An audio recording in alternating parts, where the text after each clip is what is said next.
The Dead Mommas Club, Life and Living After Losing a Black Mother, Black Feminist Summer School 2020. The loss of a mother is a life-altering event. In this wide-ranging conversation, longtime friends Sirius Bonner and alea adigweme will explore how losing their mothers has shaped their identities, careers, relationships, and lives. This discussion will touch upon how they have navigated blackness, femininity, and feminism without their mothers, whose memories and strong spiritual presences have nonetheless continued to influence their approaches to art, friendship, work, mothering, healing, and humor. This is a conversation between Sirius Bonner and alea adigweme. Sirius Bonner uses she/her pronouns. She is the Vice President of Equity and Inclusion for Planned Parenthood Columbia Willamette.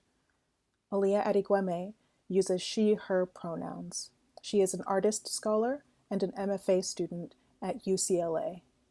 Sirius will be on the left hand of the screen, and alea will be on the right hand of the screen. Hello from Los Angeles, California, and Portland, Oregon. We would like to begin by acknowledging that we reside on the unceded ancestral lands of the Gabrielino/Tongva peoples, traditional caretakers of Tavangr, aka the Los Angeles Basin and South Channel Islands, and the Multnomah, Wasco, Cowlitz, Cathlamet, and Clackamas bands of the Chinook, the Tualatin band of the Kalapuya, the Molalla, and the many other tribes who all made their homes along what is now known as the Columbia River. We stand in solidarity with the indigenous nations, leaders, families, and individuals who work tirelessly in their consistent commitment to resilience, resistance, creativity, survivance, sovereignty, and healing. We are deeply honored to be guests upon these lands. Thank you to the Black Feminist Summer School. What a great space to be in and what great company to be in. It's been really wonderful. Thank you so much.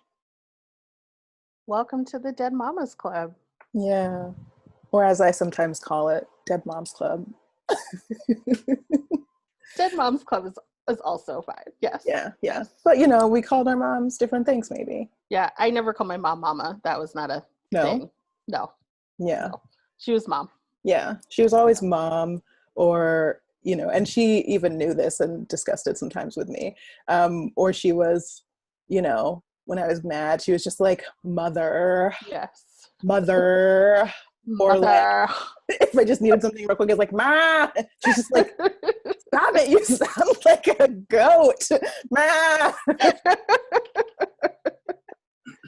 Yes, my mother was sometimes Mother. Oh my God. My sister called her Mumsy a lot. She thought that was really cute and clever. That was one of their running jokes. Mumsy. Yeah. My great grandmother, sometimes people would call her Mumsy. Interesting. Yeah. Okay. Yeah. But she raised a lot of children. So, sure. Yeah. I mean, the ones that she had with her body, and also 2 more generations of children. Boy. Yeah. Wow. Yeah. Okay. I'm Sirius Bonner. I am a social justice practitioner, I think is probably the best way to describe it. Professionally, that's the work that I do, but also it's deep in my heart and my soul to change the world in some ways. I'm a mom, which is wild. And I work for Planned Parenthood, which is also very interesting. And my mom, Cynthia, passed away when I was 16, and that was really difficult. And it was unexpected, and I miss her every day. My name is alea adigweme, and what am I? I'm an artist and a scholar. I am currently a graduate student in visual art at UCLA, in interdisciplinary studio art. But I'm also trained in writing and media studies, And I've done extensive work with my undergraduate alma mater, working with how to make alumni relations programming more inclusive of diverse experiences, both like on campus and, before students get to a place like a small liberal arts college. My mom, her name was Roslyn, but people in her family, our family, often called her Cheryl, which was her first middle name.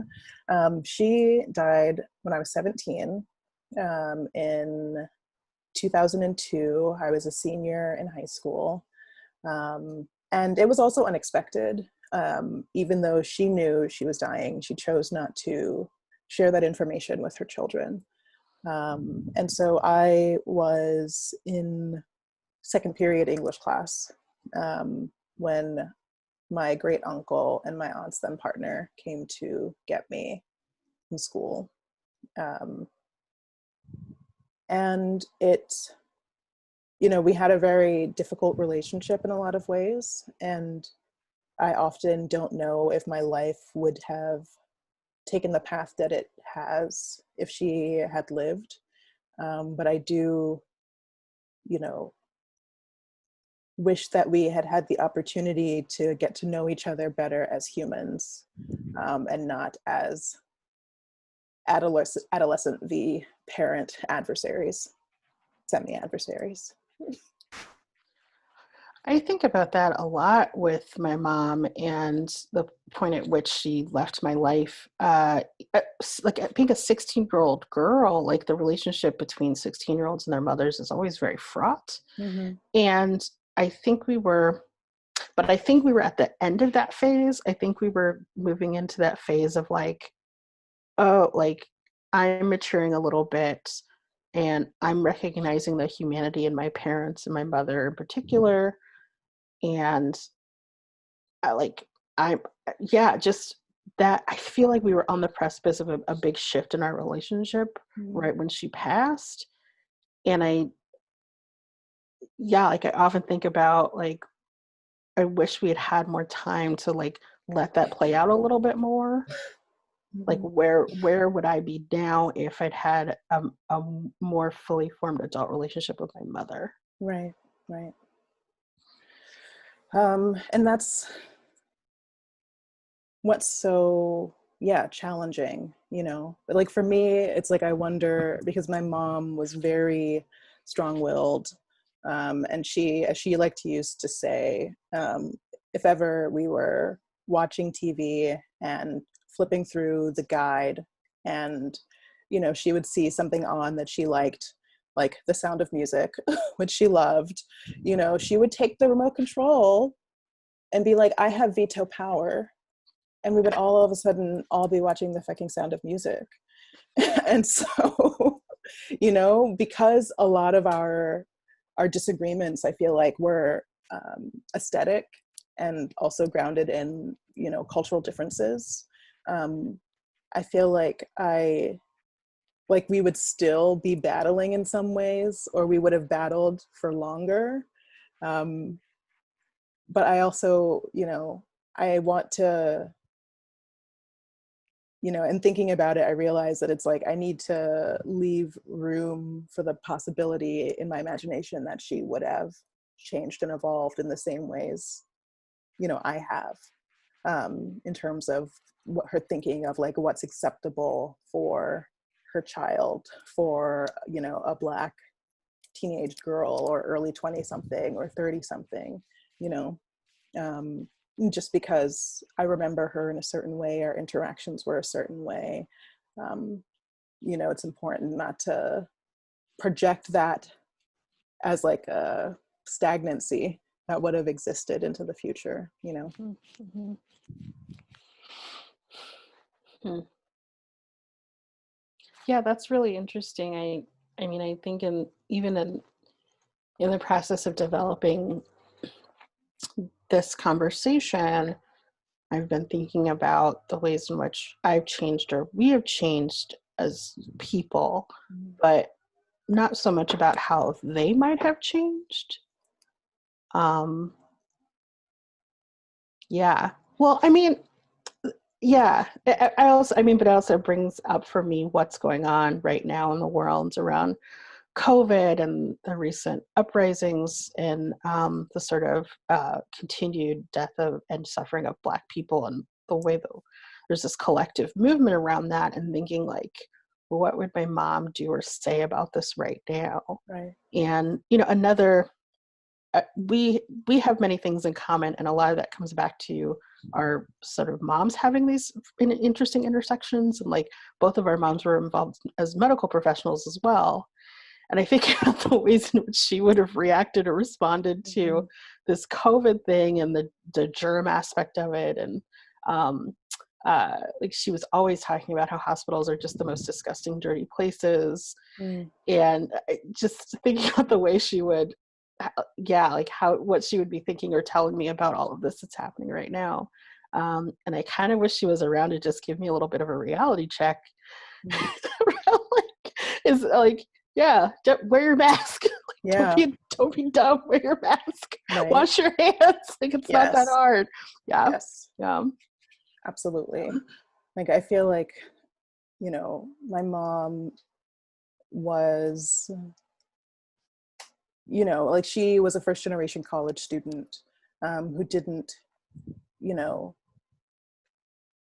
she was, I believe, like the first person in her family to really go to college, and graduate. And like, she started off at a CUNY and then like went and like finished up at Syracuse, and went to medical school in like the Dominican Republic, and then you know worked for like the New York City Department of Public Health, like worked at a hospital in the Bronx, like before deciding to go into family medicine.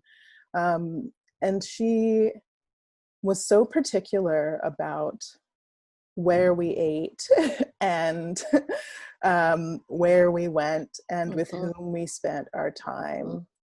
Um, and thinking about that, thinking about that then, I was just like, oh, I just want to like go to a sleepover. I just want to like, why can't I Mhm. eat Mhm. these people's food Mhm. Mhm. at Yes. this potluck, Yes. um, why are you so persnickety about cleaning in certain ways, Mhm. and then Mhm. like passing down that information. And it's like, I understand now, like, yes, part of it is like, was like, her own kind of cultural understanding of femininity and like what it meant to be someone who was able to like keep a house, or Yes. be a productive member of a domestic space. But Yes. also part of it was about, health and safety and her training and the things that she saw when she was doing like restaurant inspections in New York City in like the 80s early 90s.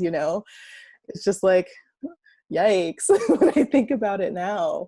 But I also realized that like, because she had all of this training and all of this experience, she also was in a lot of ways, someone who members of my family turned to for medical advice all the Mhm. time. Mhm. And so we'd be at Sunday dinner, but Sunday dinner could also turn into like a consult. And she was always like getting samples from pharmaceutical reps to be able to like give to people for free who like couldn't afford, you know, Mhm. who couldn't Mhm. afford that prescription. Mhm. And so it's like just thinking about like both like the risk, of being a healthcare professional at this time, like the risk of being the extra risk of being a Black person, at this time, as COVID has like laid bare all of the cracks that Mhm. people fall through and like widened them in some Mhm. Mhm. and just thinking about like the news also from the UK, where most, I think, of the medical professionals who have died of COVID are brown immigrants, Yeah. from places the Brexit folks, don't like their immigrants to come from. It's Mhm. like Mhm. the connections between all of these, between the time, between our mother stories, between our stories and trajectories. It's a lot to think about. Mhm. Mhm. Mhm.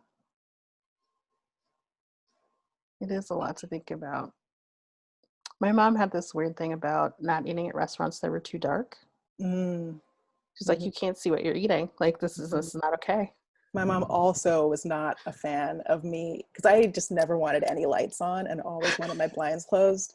She just like come in and like open the blinds and it's like, what are you, some kind of vampire?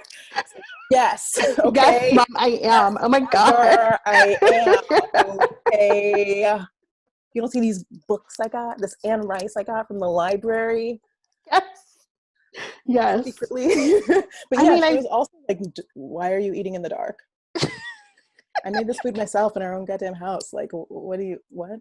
It's not dark. I think I definitely sort of like went through that, gothy whatever thing that was Mhm. happening in high school.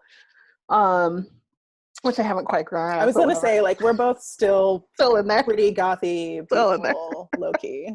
Still there.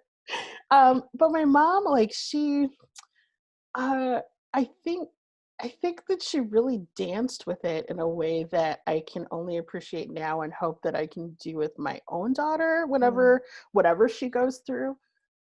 Because my mother, she didn't reject it. She mm. thought it was weird, but she also was like, well, okay, like you are different. I'm just gonna let that happen. Just gonna let it like, ride, see like, where it goes. you like this weird music? Okay, all Okay. right. And she, I think one of the things about my mom is that she was incredibly like young at heart in a lot Mm, of ways and had a very youthful spirit. And most of the time that was really great, but it also showed up in these really awkward ways that like she would try to like be hip and like listen to young people's music. Or like hello, fellow kids. I remember this one time we were where were we? We were at my sister-in-law's house, and my brother, who is sort of in and out of the uh, uh, sort of prison, he Mm, was out at the time, and it was me and my sister and my sister-in-law. We were in the bedroom, and my brother was like hiding in the bathroom, or like something was happening. He was like hiding, and my mom was like, "Oh, I like that song, that Back That Thing Up song." And me and my sister were like, "What song, mom?" And she's like, "Back that." And she gets up and she's like, "Back that thing up, back that thing up, back that thing up." And my brother like bursts out of the bathroom. He's like, "Mom, what you doing? Mom, you can't be doing that." But I mean, she was just, amazing. she I was feel just like back that thing up, back that thing up is now like in my repertoire forever. that was just, that was my mom. That was the kind of shit that she did. Just the weirdest, was off the wall. Like she would just try to like make you laugh, push your buttons. Like Mm, she was, I don't know. Yeah, like her youthfulness, like always was trying to come out, and it just, I think, I think I just had like a fun mom in a lot of ways that I mm, didn't appreciate mhm, then. But like looking back at it now, like, oh, I had the cool mom. mm, Like I had the fun mom, mhm, and the other kids liked my mom. mhm. So yeah, I wish that I had appreciated it more at the time. Yeah, I did not have a fun mom. Like when I would hear stories about like how when she, first came to New York from St. Vincent, when she was a teenager, how she and my um, her cousin, Clarisse, um, would just like go to discos. And the first time I heard that when I was a teenager, I was just like, what? My mom. Y'all mean my mom used to go to the disco to go dancing. My mother, mine. Just like it blew my mind because I was so, my mom was always working, was very serious. Um, like a lot of my memories of her, I think, are tied up in this, I mean, like various types of like punishment, you know, and like the memories of fun or laughter or comfort are like few and far between, and like I understand the ways in which, with like a lot of therapy, like a lot of therapy, like I understand the ways in which my mom's approach to child rearing was like very much kind of like culturally dictated by the ways that she was raised, even though she was a medical professional, worked in family medicine, so obviously was trained in the best practices in child rearing in some ways, or like like culture is so ingrained in a lot of ways. And like she, I think, was just like kind of bemused by my difference. And when I started to develop like depression when I was in middle school, she took me to a couple of really terrible therapists who pretty much just were there not to necessarily listen to me, but to say the things that I think she wanted to hear, or the things that she wanted me to hear. The first woman was like, well, you're depressed because you listen to rock music and you paint your nails funny colors. And so her recommendation to my mom was like, limit what she can listen to on the radio and don't allow her to paint her nails in funny colors, which I found very displeasing, obviously. And it didn't last for very long because it was absurd, and not sustainable, and like also a completely fine outlet for me. The next guy used to say that parenting was for fun and profit, and so I needed to make less trouble for my parents and make it make raising me more worthwhile for them. Yeah, Dr. Paskowitz, shout out to that guy, he sucks.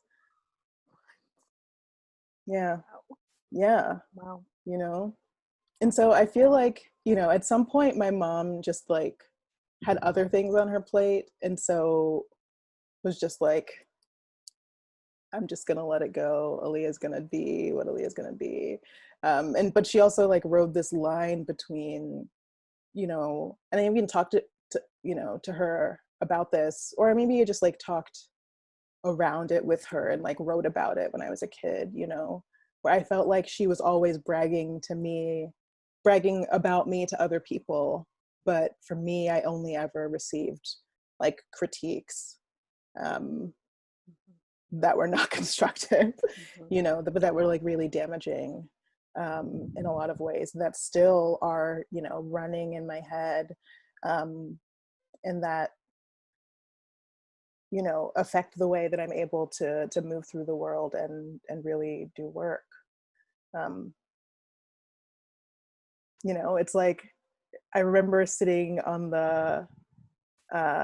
in the living room, or I guess the family room, watching like, I think it was the behind the music on the Red Hot Chili Peppers. Okay. Right. And then at one point, I feel like Flea or Anthony Kiedis were talking about God and like how God like had saved them or something like that. And my mom was like, see, they believe in God. And I was like, so? So, which is like periodically just like, trying to force me into a mold, but also just like sometimes giving up because I'm also very obstinate, It's like two obstinate people. Coming. Yes. Yeah. And we would just sometimes get like tired of What was fighting your each mom's other. sign? My mom's a Gemini. Oh, interesting. Yeah. The two waters. No, Gemini's air. Gemini, I think, is air. Yeah. Yeah. And that's my rising sign too. Okay. Yeah. Huh. But it My just mom like makes sense because she was is like also my rising very sign. different. Yeah. Yeah. Gemini's your rising sign too? Oh no. My mom was a Libra and my rising sign is Libra. Oh, got you. So yeah. Yeah. Interesting. Huh. Very interesting. Yeah. Because like her patients really loved her because she was a really great doctor. Mm-hmm. Um, and she was really committed to doing good work for people who needed it, you know. Um, like one of her complaints with the private practice she was working with was that they were always trying to like squeeze more money out of the process by cutting the amount of time she could spend with patients, you know. Mm-hmm. Um, and she didn't like that, you know. She did her, you know, she was interested in medicine because she really wanted to help people. It wasn't about money. Mm-hmm. Um, and that, you know, wasn't, I didn't get that mom, you know, like I didn't get that version of her. Do you think your siblings also got other versions of her? Or I mean, like, Mm. did you get a different version of your sister than your brother? I think we all got different versions. My sister is 3.5 years older than me, but she has sickle cell, and so she's been chronically ill her entire life. My brother is 7 years younger than me, and so you know he was only 10 when my mom died, um, and he, you know, pretty much grew up in the same place, which is very different. I went to 4 different elementary schools um, in 3 different cities growing up, which has only like kind of occurred to me within the last year or so. Like, and I think it was in a conversation with my friend who's like a 3rd grade teacher, where I was just like, oh yeah, I went to like 4 different elementary schools, and her face was just like, oh, you know, Yeah. just like, oh Yeah. no. Like, Yeah. but also just like I think that like for her she was just like like that opened like a little window, like okay. You know, Mm-hmm. Mm-hmm. which is because my mom, you know, was doing a second residency, and you know that was really hard. Like that's not an experience my brother had, and like my sister was a little bit older when we did all of that moving. um and so yeah, I think we just all had different experiences of her. um and I feel like because I, you know, my brother also has sickle cell, and so because I'm like the healthy one, Mm-hmm. there was just like a lot of pressure on me from a very young age to be the best. You know, just Mm-hmm. be the best, Mm-hmm. be very good at everything. Like I remember my mom when I was in 2nd grade, like keeping me at the kitchen table until like after midnight because like I couldn't get my math homework right. You know, it's just like you're gonna do this until you get it right. And like I was exhausted the next day, and I was like telling my cousin about it because he lived upstairs and we went to the same school, we're in the same class, you know, at PS, well, Learning Was Alive at PS 235 or whatever. um and he just like made fun of me, just like what's wrong with you, why can't you get it? So I don't know, it's yeah, that was like a very, I think because like we're both like very bright people, of like above average intelligence, and like who had that recognized from an early age, and that comes with like a certain set of expectations, and it creates a certain set of problems as well, you Mm-hmm. know. Mm-hmm. Like I really appreciate all of the like gifted kid memes where it's like if you were labeled gifted as a kid, you now like have depression and like have a hard time finishing projects and are a witch. You know, Mm-hmm. or like Mm-hmm. it's like every Mm-hmm. time I'm just like, how is this so accurate? You know, like how did you know? Uh-huh. Uh-huh. But Uh, there's like, did you feel like a familial pressure to be, you know, particularly from your mom, to like be successful and have that look a certain type of way? shit. Um, yes and no. And I think maybe it came a little bit more from my dad, but um, Gosh, that's a hard and complicated question because I think there was a lot of expectation, but also a lot of freedom for Hmm. me. I felt the expectation now, and it's not till later that I saw the freedom. Hmm. Because like one of the dynamics is that my mom, my brother and sister are my half brother and sister. She had them with her previous partner, husband, and they she was a young mom. She was, for most of their, from the time that they were pretty little up until they were like 8 and 9, a single mom basically. Um, the expectations for them were like minimal to none. You know what I mean? Like Hmm. it was just like survival, right? Right. And so when my mom connected with my dad, reconnected because they met as young teenagers and Uh, liked each other then, but then went separate ways. Anyway, reconnected as adults. Super cute. um, and, all of a sudden he was a stepdad to these kids who, their trajectories in some ways were already set. And they tried for me and I didn't happen. And then when they stopped trying, I did happen. And so when I came, there was a lot of pressure and there was a lot of expectation. And so I went to private school. My brother and sister never had that kind of opportunity. I had all kinds of like private lessons and sports and shit like that. And like they didn't have those kind of options. And um tutors, not like a lot of tutors. Like I mhm. was bad at math and so I had a math tutor, but like my father was an engineer and so he spent a lot of time with me around like Mm. math and science and shit like that. And there was a lot of expectation that I would do well because it was so clear that I was smart and bright, and like whether or not my grades reflected that was always a Mm. tension Mhm. in the household. Yeah. And especially because they were paying so much money at the private school, even though I was on scholarship, but they still had to pay a fair amount of money. Right. Um, and yeah, like totally different life trajectories than my brother and sister. Like my brother again has been in prison and out of prison for most of his adult life, and my sister is, a single mom of 4 kids.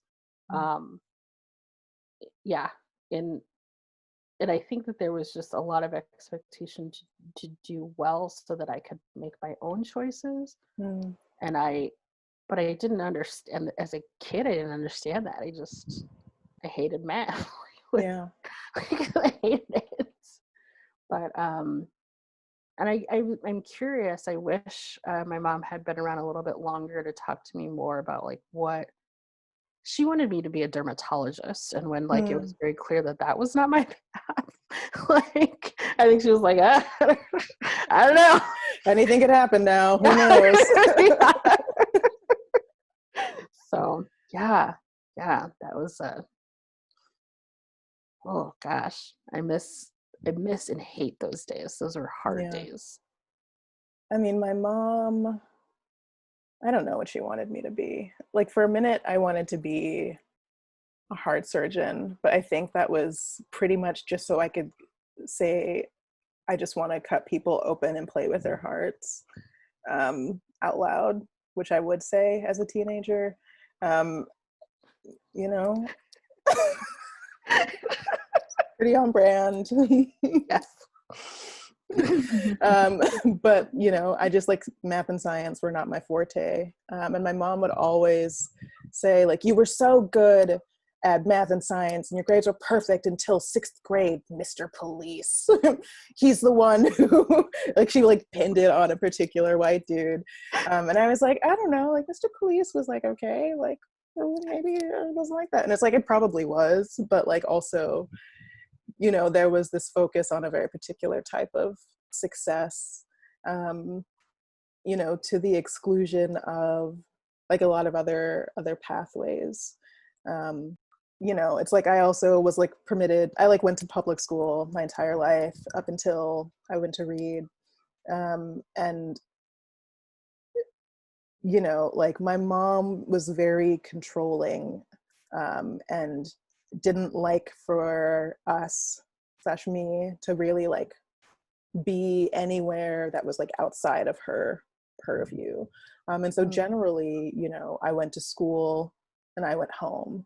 I was permitted to have extracurriculars increasingly, in high school, But like I remember like being like in sixth grade and like being on the track team, but also like not being able to like make all of the practices or the meets because like transportation was an issue because like she was always working. And then like my dad, when he moved down to Florida to be with us, like he was also working. And there just like wasn't, you know, like a reaching out to other people to see, even though I had relatives in the area, it was just like, you know, this isn't a big deal, just focus on school. Like, and I feel like that's, you know, partially, like I think that there was some understanding that it's not just the like book learning that, you know, makes for success, but like part of what people of different, of like higher socioeconomic statuses have access to is like the development of these other kind of like arts, cultural, athletic, musical skills. And there was like some acknowledgement of that, but there was also just like an approach or like an orientation toward them as kind of disposable when convenient, or you know, optional, or things that could be taken away as punishment, you know.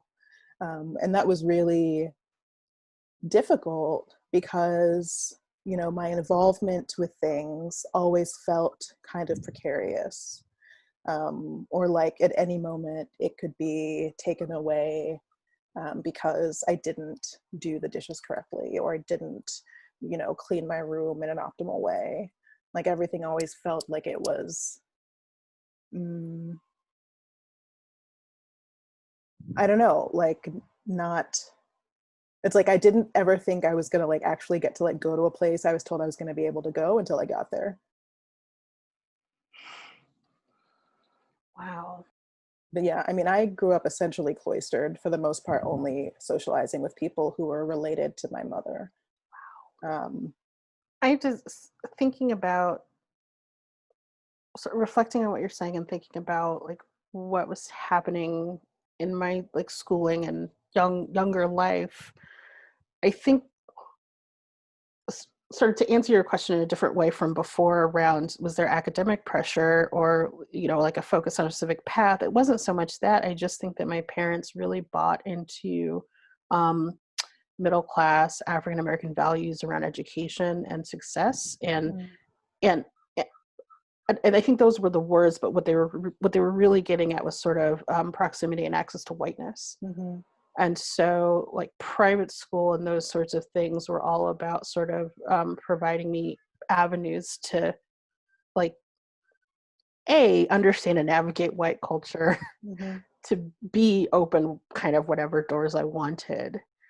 And I think that my mom's approach, my my dad and he sort of went along with it, was these other things are part of that. Mm-hmm.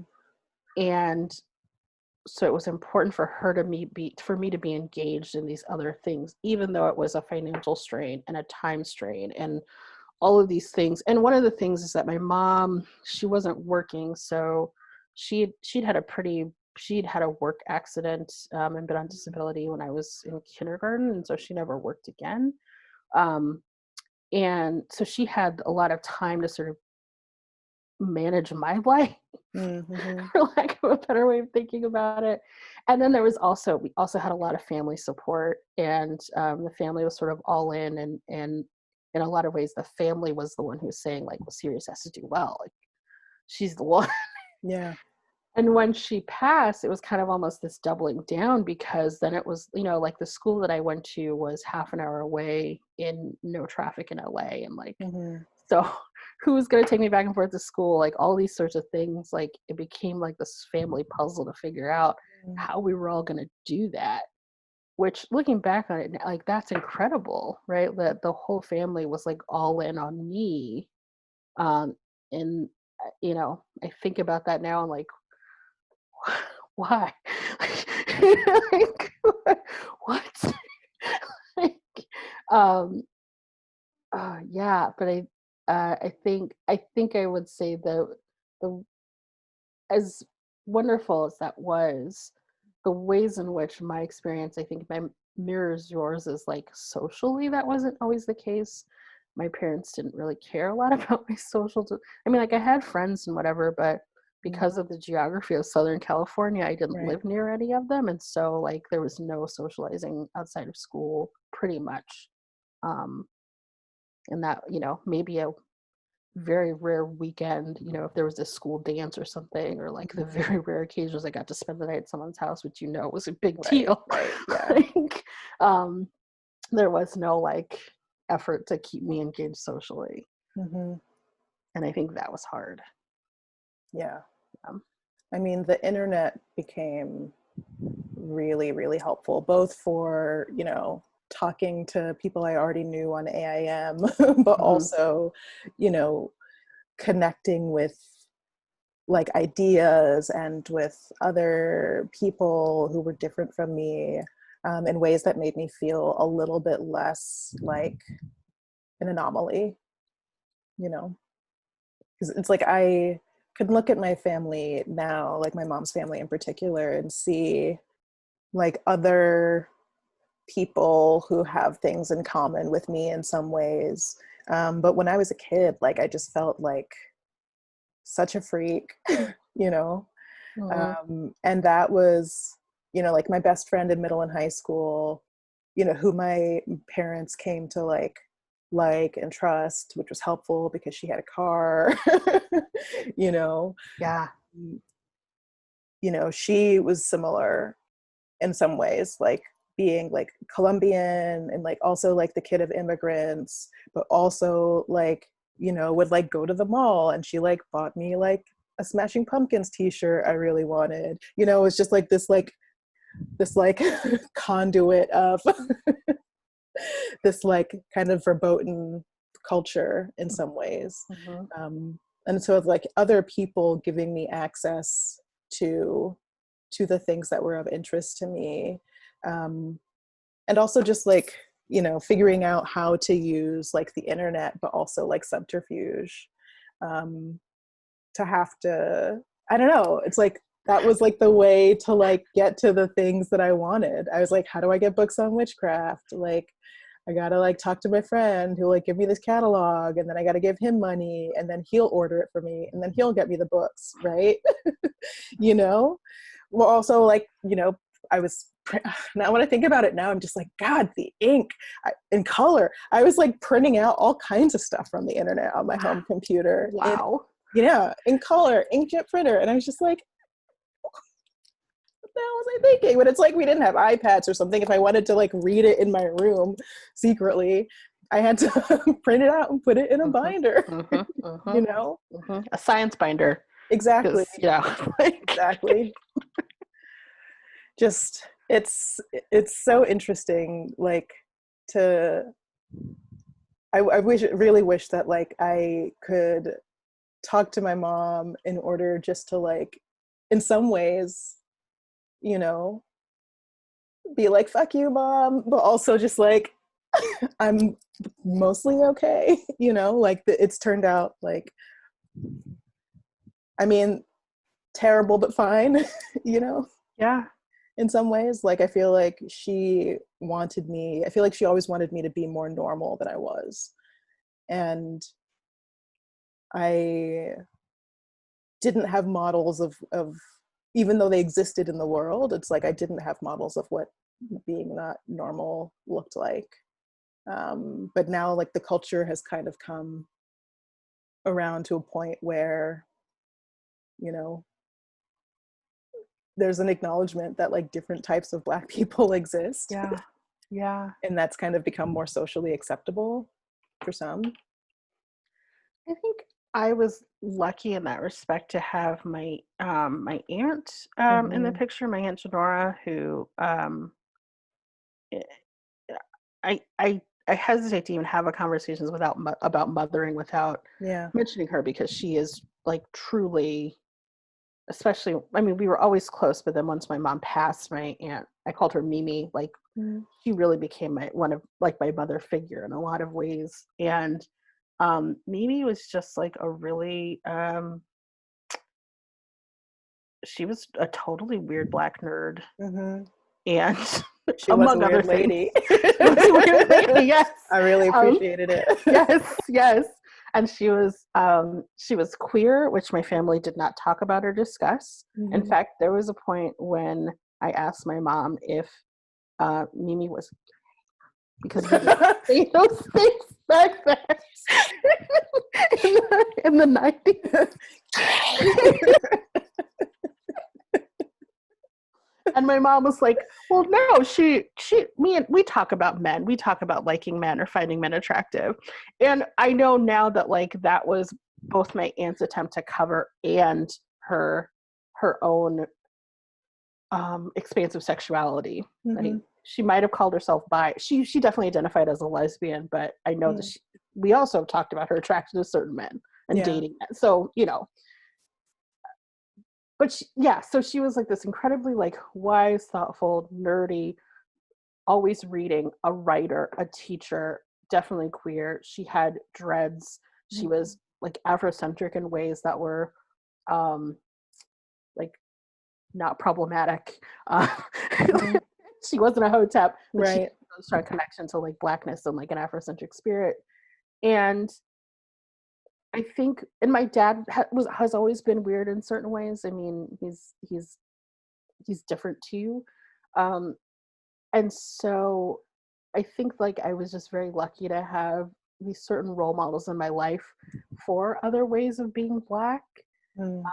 And my mom was not the most typical black person of my family. She probably was of my immediate family, but you know, she was like really into crystals and shit. She was a Mm. Buddhist when I was born. You Mhm. know, like she had her like weird things too, and I'm glad that I was able to sort of navigate all of that and not feel pigeonholed or super directed or any of that, because I think that would have just made my life so much harder. Mhm.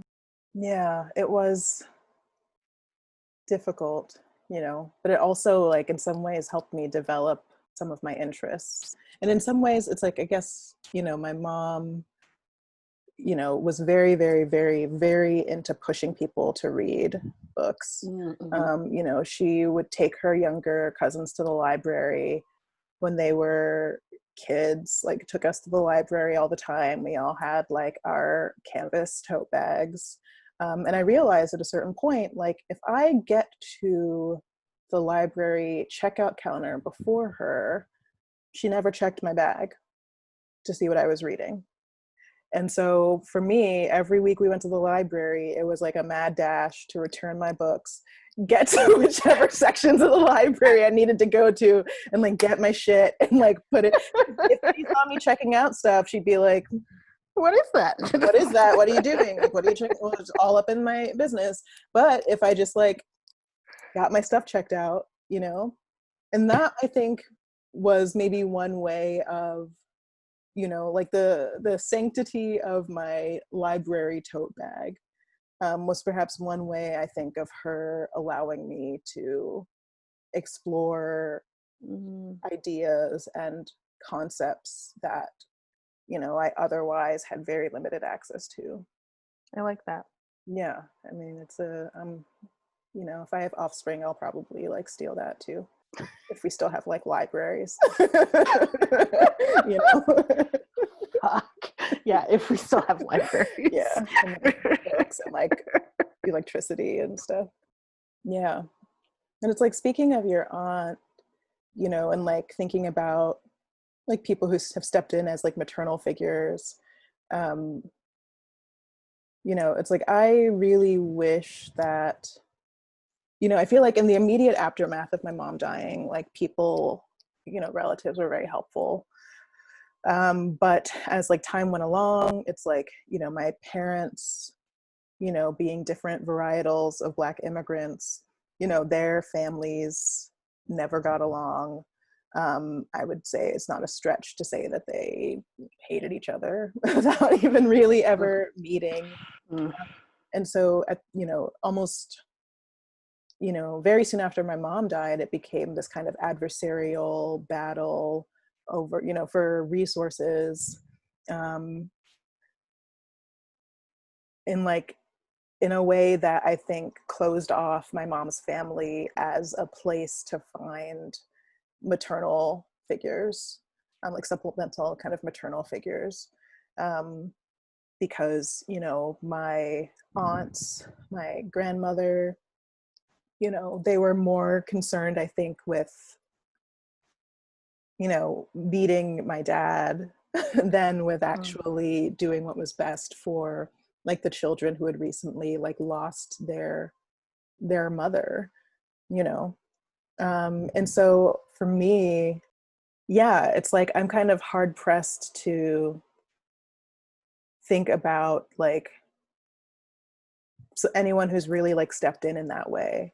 I would say like honestly, it's like the people who have like mothered me the most since then have been my friends, like you, you know, you like giving me a place to stay whenever I'm in Portland, sometimes on like 24 hours notice, just like a text message like, hey, Sirius, you know, like your aunt, like Janora, you know, I remember sitting in your backyard, like the three of us, and she, you know, talking about some dude who's just like a waste of molecules, essentially. And she was just like, you know, she gave me like really good, incisive, critical life advice, you know, and I feel like that's a, you know, that's, those are conversations we've always been able to have.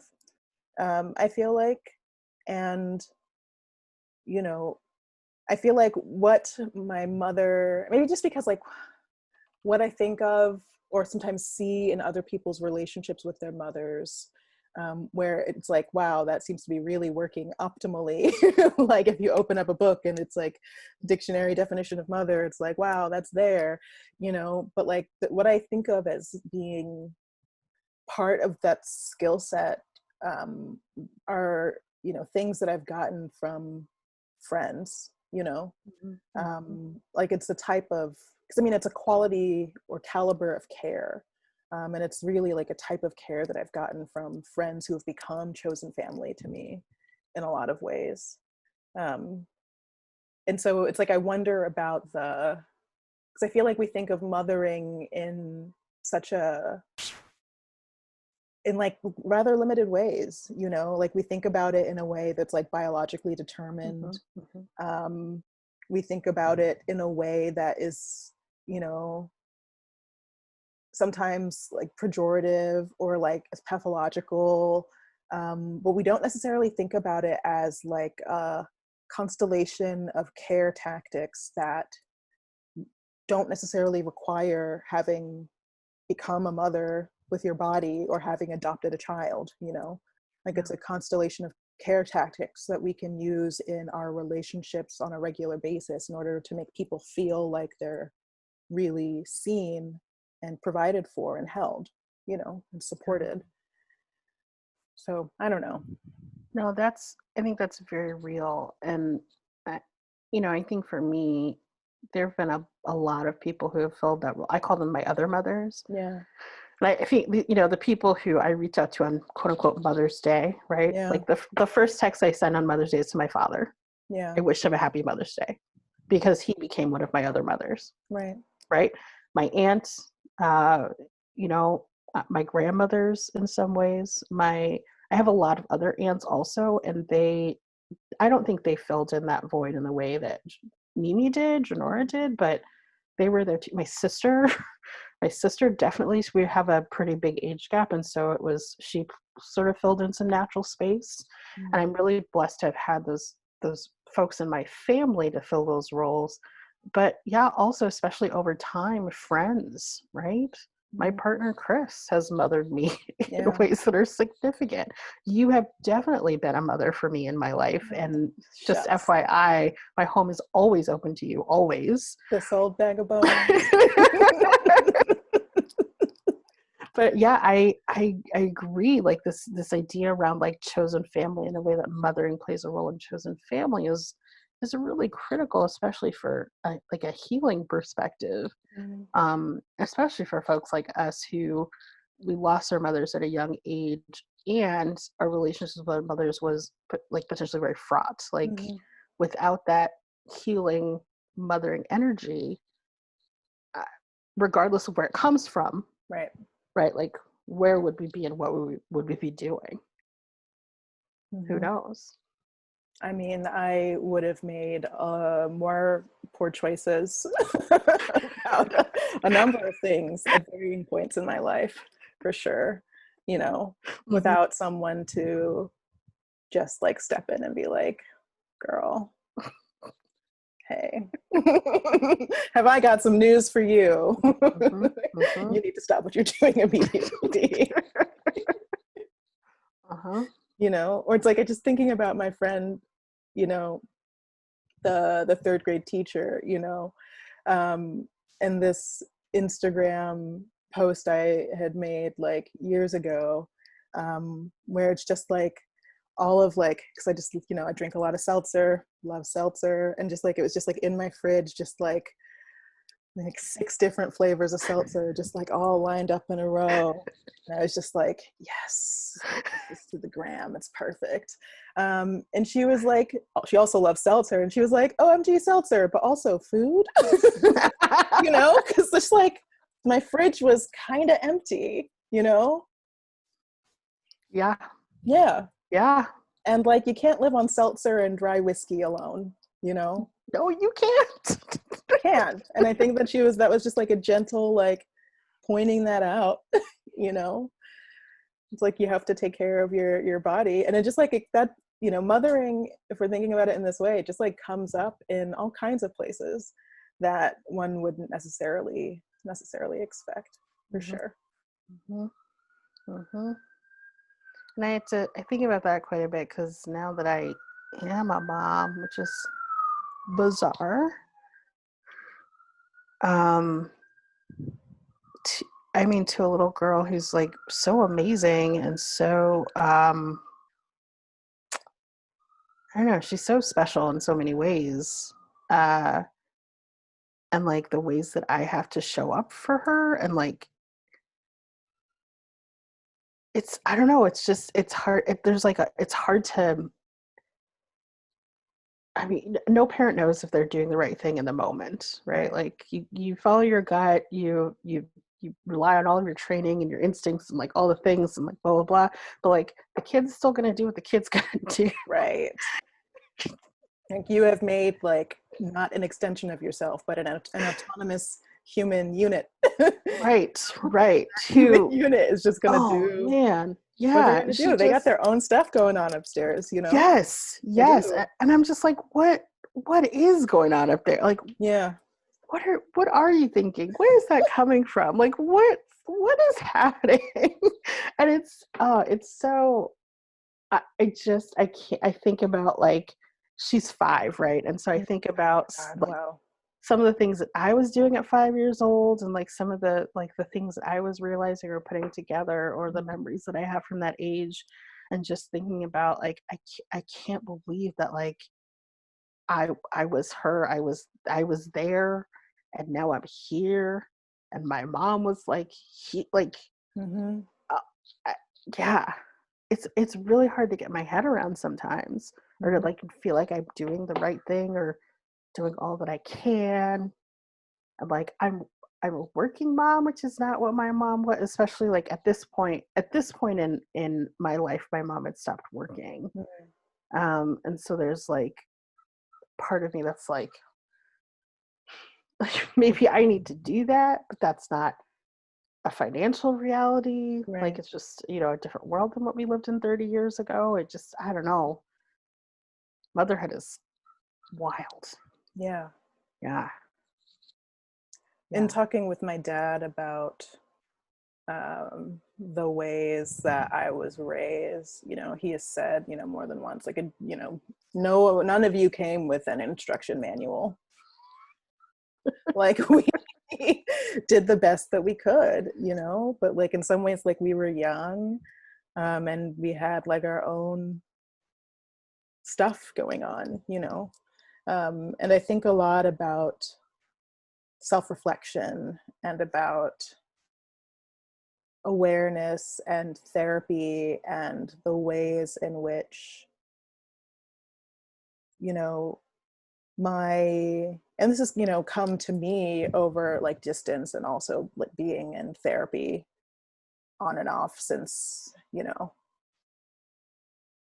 I was 12 really, but like in serious, like, you know, going back to therapy when, you know, I was a sophomore in college, and then like doing that like pretty much consistently since, you know, that like my parents are individual human beings who had like whole lives, trajectories, outside of their roles as my parents. Mm-hmm. Like Mm-hmm. that, you know, like understanding that also necessitates understanding the fact that like traumatic shit happens to Black people every day, you know, like there's so many, and like we have the language for that now, you know, language that I didn't even necessarily have when we were in college or 5 years ago or even 10 years ago, Mm-hmm. you know, let alone like language that they would have had in like the 70s or the 80s or the 90s.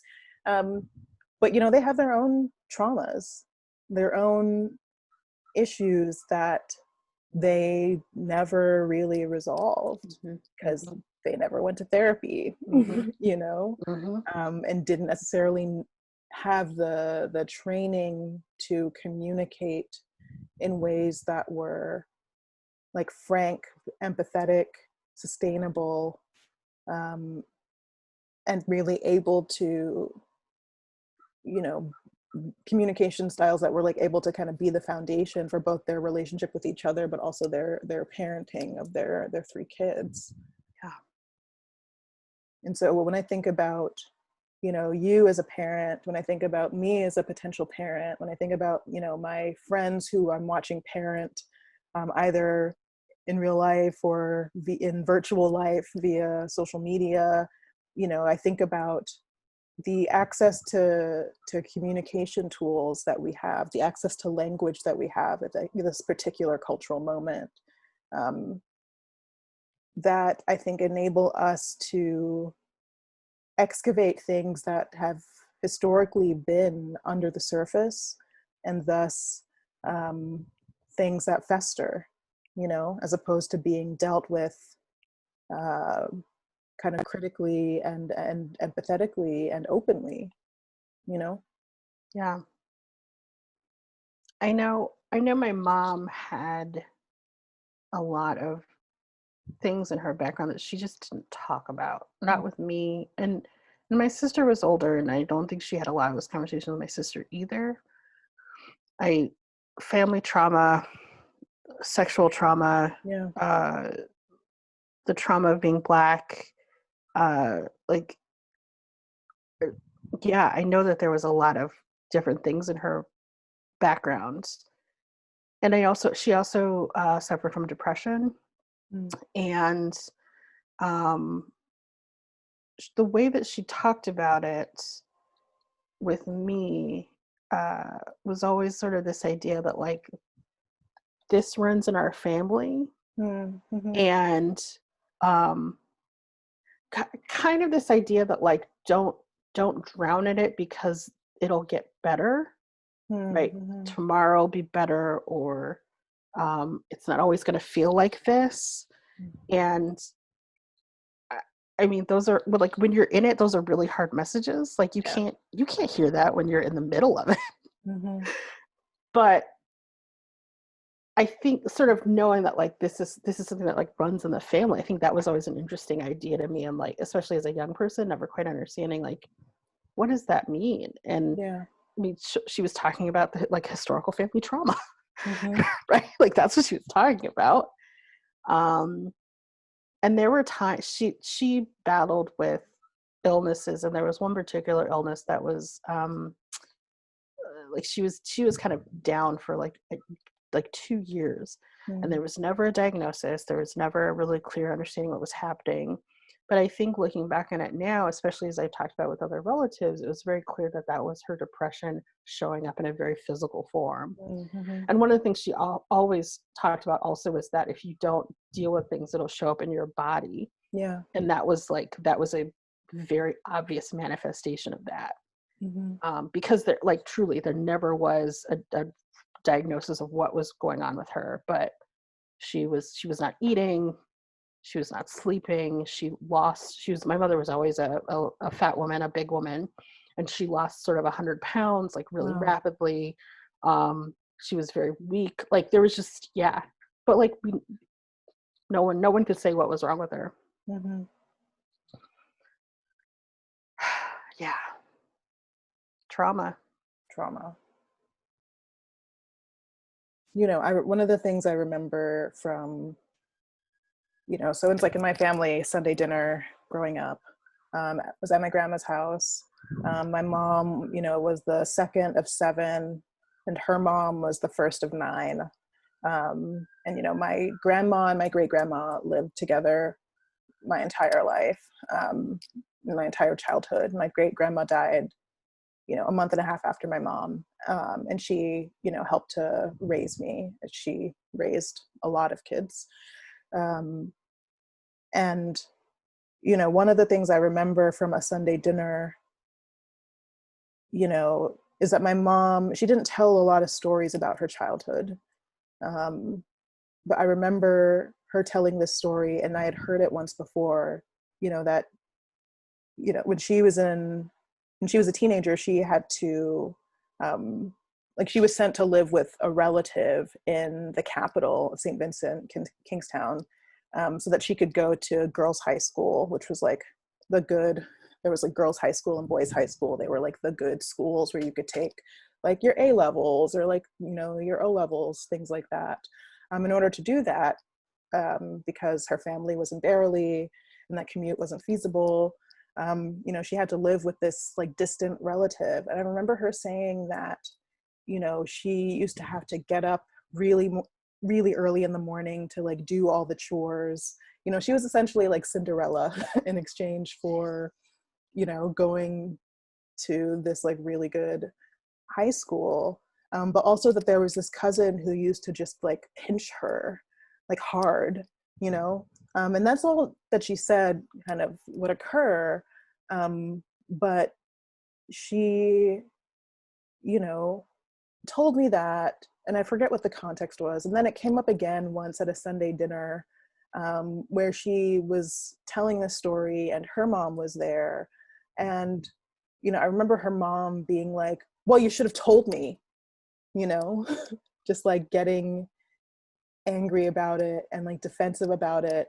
And me as a teenager, I was just like, I didn't say anything, but I was like, that's not cool. Like, what power did my mom have, as somebody who is supposed to be taking this opportunity for education and like making the most of it for somebody who knows that there are a lot of other mouths to feed in the household, you know, like what exactly was she supposed to do? And like, why was there never like, there wasn't an apology. There wasn't, thank you for telling me. I'm really sorry that happened to you. I wish I had known so I could have done something about it. There was just this immediate shift to blame and recrimination. And honestly, it's like I really felt for my mom in that moment. And even reflecting on it, I see the ways that also, that method appeared in my own childhood. When I was 10, uh, was walking home from school in Canarsie in Brooklyn, and, a man tried to get me to go with him. Um, and I was really freaked out about it. And, went inside and like called my mom, who was at the hospital on Long Island, an hour and a half away where she was doing her residency, and had her paged. And, she came to the phone, and she always would hate it when I would have her paged. Would hate it, hate it, hate it, hate it, hate it. Like somebody better be fucking dying, you know? Like I remember like that year, like I had her paged for that. And she was just like, well, I told you to stop walking Heidi home first. That's why that happened, And like Heidi, who was in my class and my best friend that year, lived just on like the other block, And so like walking her to her house added maybe 2 minutes, added maybe a minute to my commute, and didn't actually take me off the street that we lived on. But there was just this immediate kind of shift to blame, you know? Yes. And even though it like it didn't even occur to me in the moment where she was telling that story to like think back, you know, however many years it was, 4, 5, 6 years, to that incident in the 5th grade. But it's like now as like a 36-year-old woman, like thinking back to how she responded, it's like I only see, you know, how she must have been responded to as a child, you know, which makes me feel incredibly sad for her, but also wish that, you know, she had dealt with her shit so that we could have been in a healthier place. Mm-hmm. Mm-hmm. Mm-hmm. I think, you know, I think we can sort of blame sort of generational whatever, but I think the messages that our mothers and aunts and stuff got around that kind of behavior, that kind of experience was just like really problematic and very different than what we get now. I Mm-hmm. remember my mom having conversations with me at a very young age about things like, if you go to a party, don't put your drink down, Oh my God, yes. My mom always said, like, right? don't let Like, anybody slip you a Mickey. I'm just like, what the fuck does that mean? what's the fucking picky? Yeah. Exactly. From Yeah. like a What is young that? age, I was like, Yeah, one, I don't go to any parties because you don't exactly. let me socialize with anybody who isn't related to you. So you What should be good. parties, first of Exactly. all? Like, don't let anybody slip you a Mickey. Just like the, yeah. Yeah. Yeah. Or like she would always, this is so funny. We wouldn't go to a self-defense class, but anytime Oprah or who else was on the TV, like Sally Jesse Raphael or Mm, whoever had like a show about like assault or like sexual assault of women self-defense, she would make me watch it. wow. so, so we would like, and then she would make me practice like eye pecking and like knee in the balls, like Wow. just ridiculous things. But like like things like that. And then like talking to my aunt, like she has this told me the story one time about how when she was at a family reunion in Texas, my grandfather was he was I think one of like at least 13, maybe more like 16. There was a lot of them. Wow. Almost all of his brothers were ministers, Hmm. and so were a lot of his like cousins and a lot of the men in the family were ministers. And she at a family reunion in Texas, talking her dad wasn't there, my grandfather wasn't there. She was walking up to one of my uncles to ask him a question, and he was surrounded by some of the other uncles who were ministers, Hmm. and one of them sort of looked at her and was like, boy, when she gets to be about 10 or 11, like when she's going to be good when she ripens up. I mean, and this is their niece, like these are Jesus Christ. ministers. Yeah. I mean, And it's like, she could hear you. yeah. And they all kind of like, like joke. I mean, like it was not an uncomfortable thing for them to say. Yeah. God.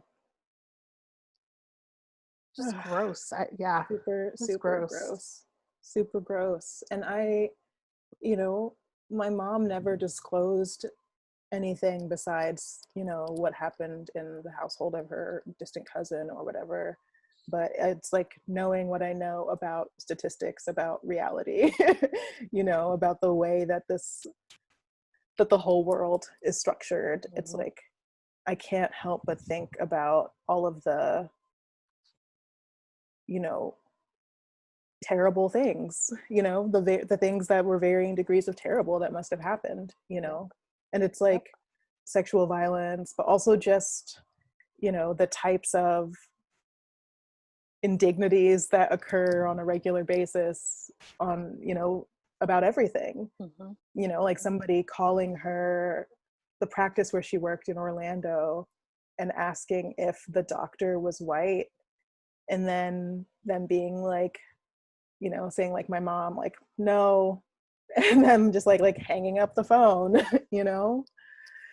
It's like stuff like that, like stuff like, her getting shit for having dreads, when she had them, um, just all types of, you know, micro to macro violences on a regular basis.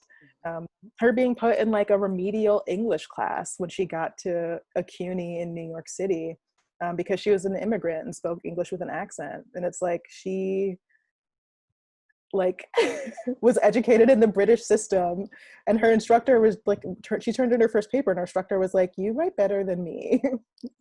Like, why are you here? It's just like all of the big and little things that I got, you know maybe age appropriate versions of, but there's so many things that I didn't know and that I'll never know about what shaped her experience and how that influenced how she raised me. It's like a lot of what I have to do is like conjecture, Mm-hmm. especially because I don't really speak to people in my mom's family, you know, who knew her for a much longer period of time and who knew her in different phases of her life. It's like a lot of it is just trying to make an educated guess Mm-hmm. about some things, trying to connect the dots. Um, Which is really hard to do yeah, without.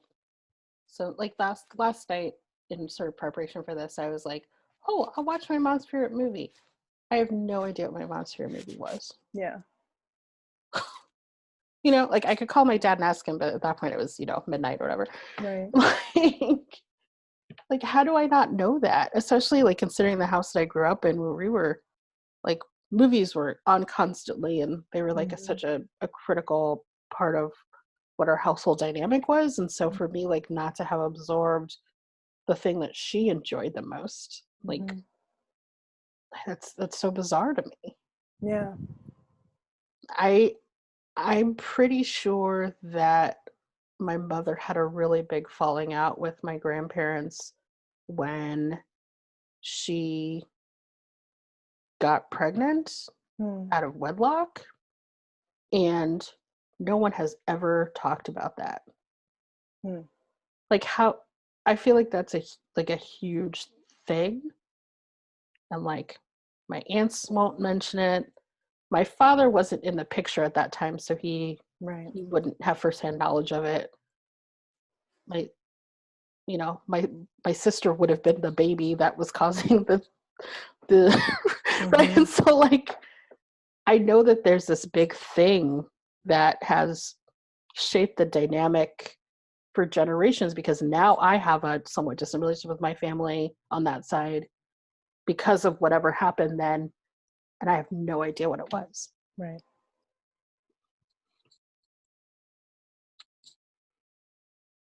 Secrets, Mm-hmm. people holding on to secrets to the detriment of everyone. Mm-hmm. And I feel like and when I like really think about what happened after my mom died, like the fact that grown-ups, grown-ass adults cared more about money and being petty and their egos than they did about children whose mother had recently died, you know Mm-hmm. like that's and about like keeping secrets and being like lording that over other people in some ways, like the presence absence of knowledge. It's really something, and there's like, in some ways it's impenetrable because these people who identify as Christian like feel like that gives them like just this like bubble of, you know it's like, I'm right with my God, so Mm-hmm. Mm-hmm. whatever problem you have, that's on you. Maybe you need to say your prayers. And it's just like, um that's, it's just like that lack of self-reflexivity, that, and like the use of religion as a crutch to facilitate like the most base, like the most kind of base embodiments of like human weakness, Mm-hmm. you know, and Mm-hmm. avarice, Mm-hmm. which is just like, you know, when I think about what my mom taught me about existing in this body, you know, it's like she told me that I had to be like twice as good because I was Black and I was a girl, and that people would always think that I was not capable. Like that I always had to be like unimpeachable, like better than the best Mm-hmm. in order to get anywhere. Mm-hmm. Um, and that, you know, she was like, you don't want to be like me. Like I, you know, didn't study hard enough when I went to college. And so I couldn't get into like a really good medical school. And so I had to go to this other medical school in the Dominican Republic. Um, and so like your grades are really important. Like you have to be like the best. Um, and when I think about it, it's like, you know, I think about my own grades at Reed College and like what my mother was saying about her grades at Syracuse, you know, even though she graduated with like a double major in like biology and psychology, you know, um, it's like part of our experiences at these private institutions had nothing to do with how hard we were working or how hard we were trying, and everything to do with the fact that those places weren't made for us, but they were made for people who were white men of a certain socioeconomic status, a certain ability, with a certain relationship to family, to trauma, you know, etc. Yep. Like Reed College was not, you know, if I had maybe gone there in like a different part of my life, like maybe I would have graduated with like a better GPA, but at the same time, or had like a better kind of educational experience. But at the same time, it's like the institution was and still is just like inequipped to do the work that it needs to do in order to be better at supporting Black students in particular, you know. And I can imagine that like Syracuse in the 70s, Yeah. you know. Yep. Yep.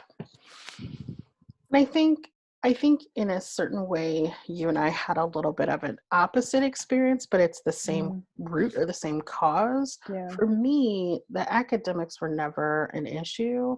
I didn't come out with like a great grade point average, but with minimal effort, I came out with like B's and A's, Yeah. which I think is pretty difficult. Yeah. But my problem was always social. Like Mm. all of my like trauma and I mean, let me back that up a little bit. It's not to say there weren't difficult things that happened in the classroom. Right. It didn't always show up in my GPA. Mm-hmm. But the classroom interactions, the social interactions, the like, um, the ways in which people treated me differently because of my race, gender, or size, and my reaction to that um, made Reed a like really shitty and difficult place, Mm-hmm.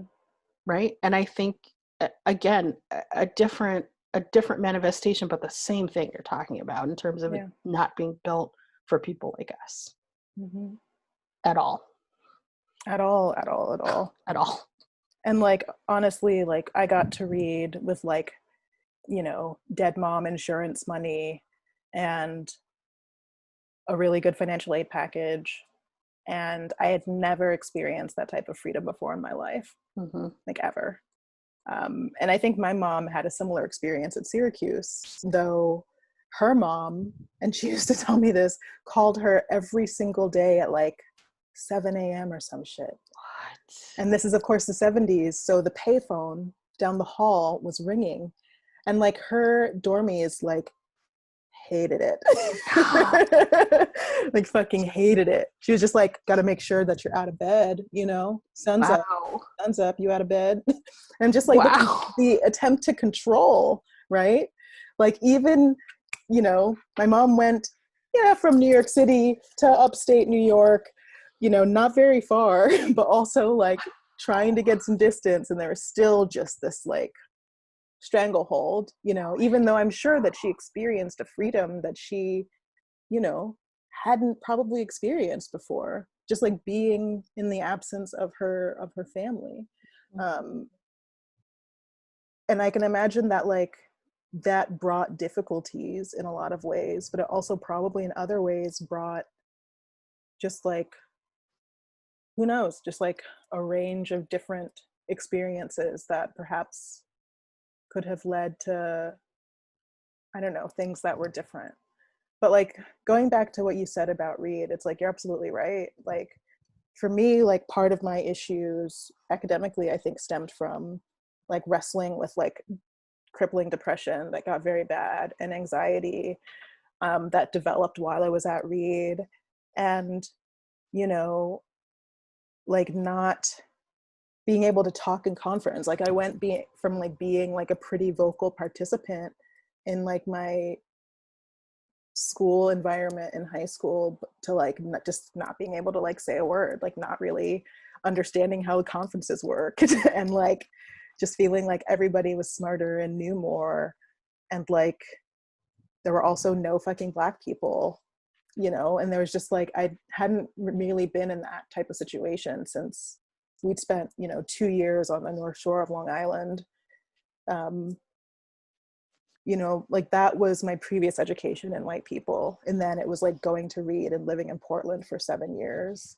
Um, and there was just like, I wasn't even able to articulate that part of what was so challenging for me was just like being the only person of color often in a room, or like the only Black person in a room, and having that make it incredibly difficult for me to share what I was thinking, because the stakes felt so incredibly high. Mm-hmm. And because Reed is a place where, you know, conference participation is like, you know, one of the kind of holy grails, it's like that, you know, didn't really do very well for me. Like that approach, you know, that response didn't really work out for me. But then also like part of it was just like social and just being like, oh my God, like I can smoke weed. Like what's weed? Like, you know, like hanging out, like doing whatever the fuck I wanted. Like part of it was just like that, like having access to that and being able to do it. And like that was a complete distraction. But like we had like such different experiences at Reed, I think partially because you were just like further ahead than I was, like in your understanding of social justice and of like the forces that were at work, invisibly and visibly at Reed. And like you caught such fucking hell for that, you know? Mm-hmm. And you were the scapegoat for a lot of people, and it was fucked. It was like really, really fucked up. And I feel like I personally like didn't really understand or like want to pay attention to or want to have to pay attention to a lot of these things, because I was just like still processing like familial trauma, and like my family was like really fucking falling apart because of like the machinations of like my mom's family. And I was just like, oh, fuck, like I don't know what to do. And like I have always felt like really guilty, or just like I wish that I had done better, I think, by you, like as your friend when we were students, because I think I could have stepped up more clearly and like better, more visibly, I think, for you. Because like honestly, it's like I know what I know now. Like I started on this pathway because like I worked with you in the admission office. Like that was like the beginning for me, really. Like that was really the beginning. And part of it was like, yes, my work as an intern, but it was really like when I worked as an assistant dean for 2 years, and like you were my person, you know, like I worked underneath you, you know, and that, you know, that opened just like, you know, I learned a lot. Like you are completely responsible. And like that's the thing when I think about like mothering, you know, like it's not just about, you know, me being able to like stay in your house on very short notice. But also, like, you gave me a part of my education. Like, you continued part of that education that my mom started giving me, but like, you gave me contemporary tools, and you know, showed me things about the workplace that, I had hints at from my mom's own experiences, but it's like you helped to really educate me about the things that I was thinking about but didn't necessarily know how to articulate, because I was still sublimating all of my questions about my identity by studying like Russian literature or whatever, you know. Wow, that's wow. Mm, I'm trying to take that in. Yeah, yeah. Just let them marinate if you want.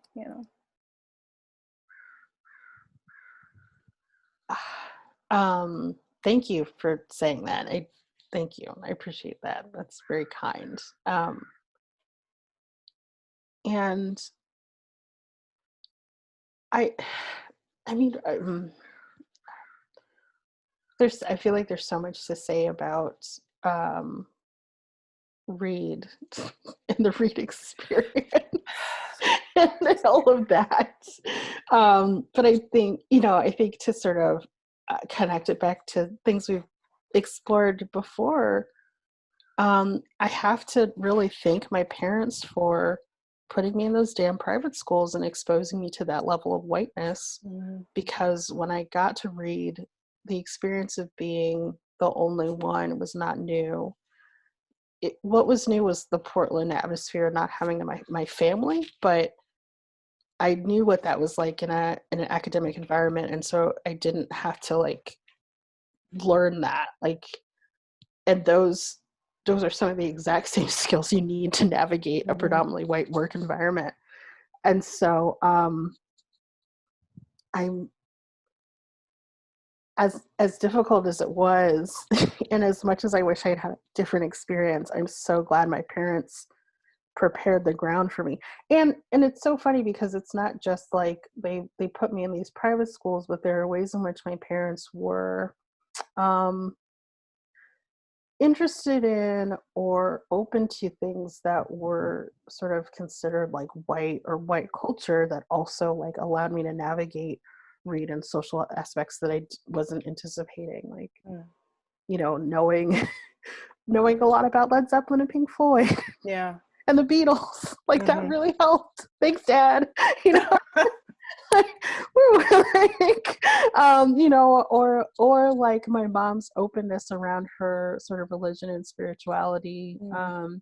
allowed me to sort of be able to have those conversations about like tarot cards and be like the cool girl who wears tarot, like those sorts Yeah. of things like were really helpful in sort of having little openings there.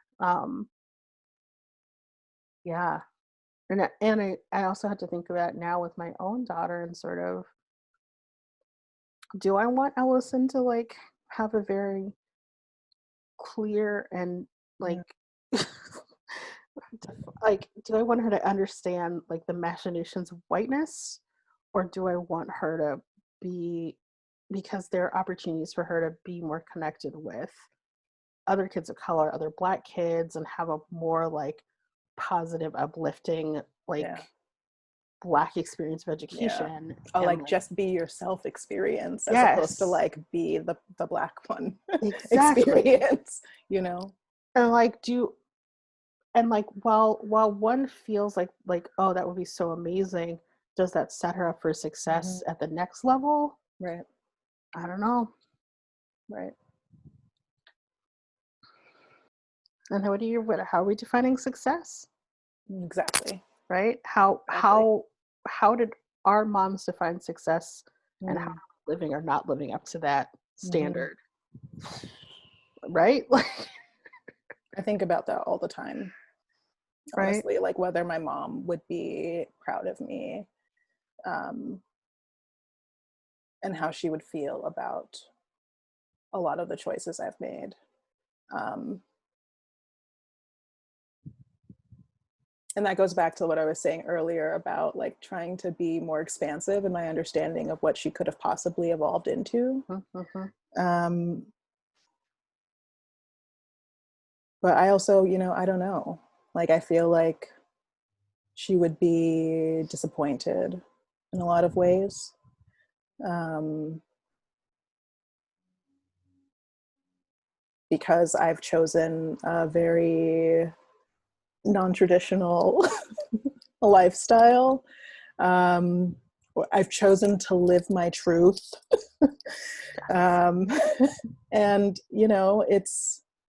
it's made it a lot more difficult. When I was like trying to figure out where to go to college, my dad was really pushing me to go to Florida State, which was my in-state safety, because it was like free, and because I was an IB student, I could graduate in 3 years. And then, I got into Dartmouth, and he was like, well, I mean, maybe you can go there. I mean, Ivy, prestige. And I was like, I think I'm going to go to this place in Reed College that I've never visited, because I didn't visit anywhere. I mean, I'd gone to FSU because I did like Florida Girls State like the previous year. But like I'd never visited anywhere. And for me, it really came down to like Reed or Sarah Lawrence or Mount Holyoke, which when I think about it would have provided like vastly different, predominantly white liberal arts college experiences. Mm-hmm. Mm-hmm. When I think about, Massachusetts and, you know, like Bronxville, I guess, and like Portland at the same time. Like, Mm-hmm. I mean, for me, like in some ways, I'm very grateful that I was like in Portland when it was cool, before it was cool. Though some people, even at that time, they were just like, Portland was cool 10 years ago when the Pearl was Mm-hmm. still warehouses Mm-hmm. and Yes. not bougie shit for rich white people. Um, you know, but I also, Yes. like, because we were there, I was there from 2002 to 2009. Like, a lot of my education as an adult about like culture, about taste, about food, about, all kinds of things. Like, that are now like part of mainstream culture. Kombucha. It's like, I was drinking kombucha so long ago. Yes. Yes. Yes. Yes. It's like there are a lot of things that I'm really grateful for in that way. But at the same time, I feel like my mom would have really, I don't think she would have been a fan of me going to Reed College. I definitely don't think she would have liked me majoring in Russian literature at Reed College. Uh-huh. Like, Uh-huh. I don't know if she would have been down with me getting an MFA in nonfiction. I'd planned to go to law school. I took the LSAT my senior year. And my dad, when I was like, I'm going to work in the admission office, then like go to do this MFA, he was like, can't you just still go to law school and do this little writing thing on the side, like on the internet? And so like I get like some shades of how my mom would have responded in my dad's responses, though he has come around in each instance to being like once I got into Iowa, he was just like, he talked to some friends and he looked on the internet and he's like, oh, it's #1. And he was like, okay, this is fine. Just like that fucking immigrant shit. I'm just like, Nigerian, Yes. doctor, Yes. lawyer, engineer, just like very typical, but like going back to like middle class and middle class aspiring blackness, and like using professionalization as like a way to achieve, respectability, as a way to achieve economic security. When it's like, I'm an artist and I've been an artist for a long time, but I didn't think it was a word I could use to describe myself for a lot of reasons that have to do with white supremacy, Mm-hmm. Mm-hmm. etc. Mm-hmm. Mm-hmm. Misogynoir, Mm-hmm. etc. But it's also like being an artist shouldn't just be the province for rich people, and like I don't, I mean, that would have been, I think, a series of very tough conversations to have with my mom, you know, over time. But I like to think that maybe she would have come around, but like, I don't know. I just get this strong sense that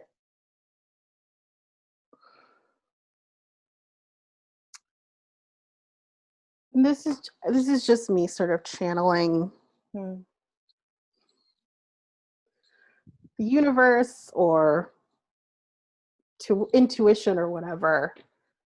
But I just get the strong sense that your mother may have disagreed with some of your decisions, but she would be so incredibly proud of you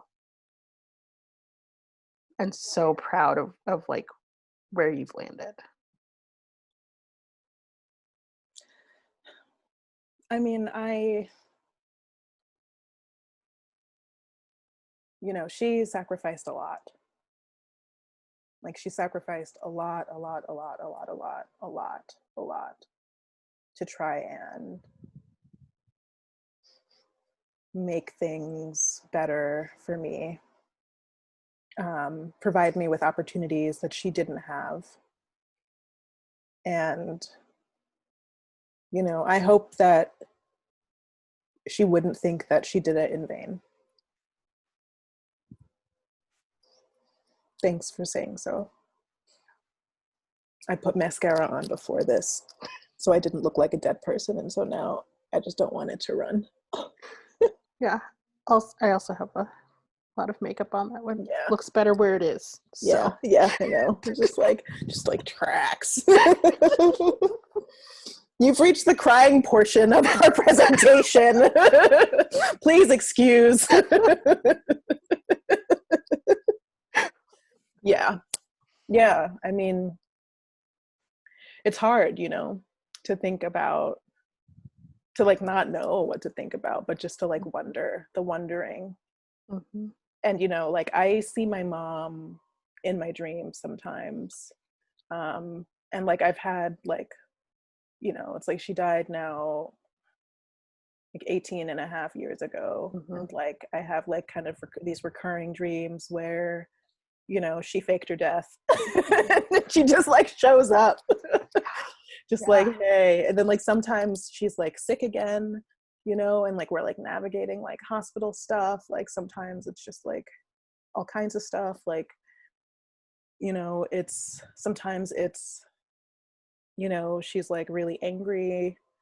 And like I'm thinking about like once I remember like waking up like relatively in the last couple years or so, like, and it's like having interacted with my mom in my dream, and it's like she made this face that was like the face I remember her making like the last time she like hit me in the face as like a grown-ass teenager, just like super angry, just like the backhand in the mouth because I don't like what you're saying.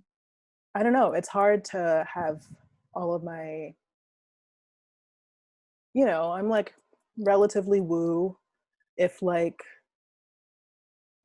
fair weather woo, like a fair weather biker in Portland, like I'm only biking when the sun's out and it's not raining, which is 2 days a year. I'm like fair weather woo. Like my spiritual practice is, I'm a little lazy. I don't practice as much. It's like woo up here, but I also like understand that like dreams are not only like our psyche like wrestling with things, but I feel like they're also like a mode of communication. And I don't, the fact that I don't know, like a part of me feels like my mom is upset and has been upset. But I also don't necessarily think that it's only me. I feel like she trusted her mom and her sisters to do certain things after she died, and they didn't do those things. And there's like not much I can do about that because they have their Jesus, and Jesus said they're cool. So, but I also just like, when I see her, it's like never not,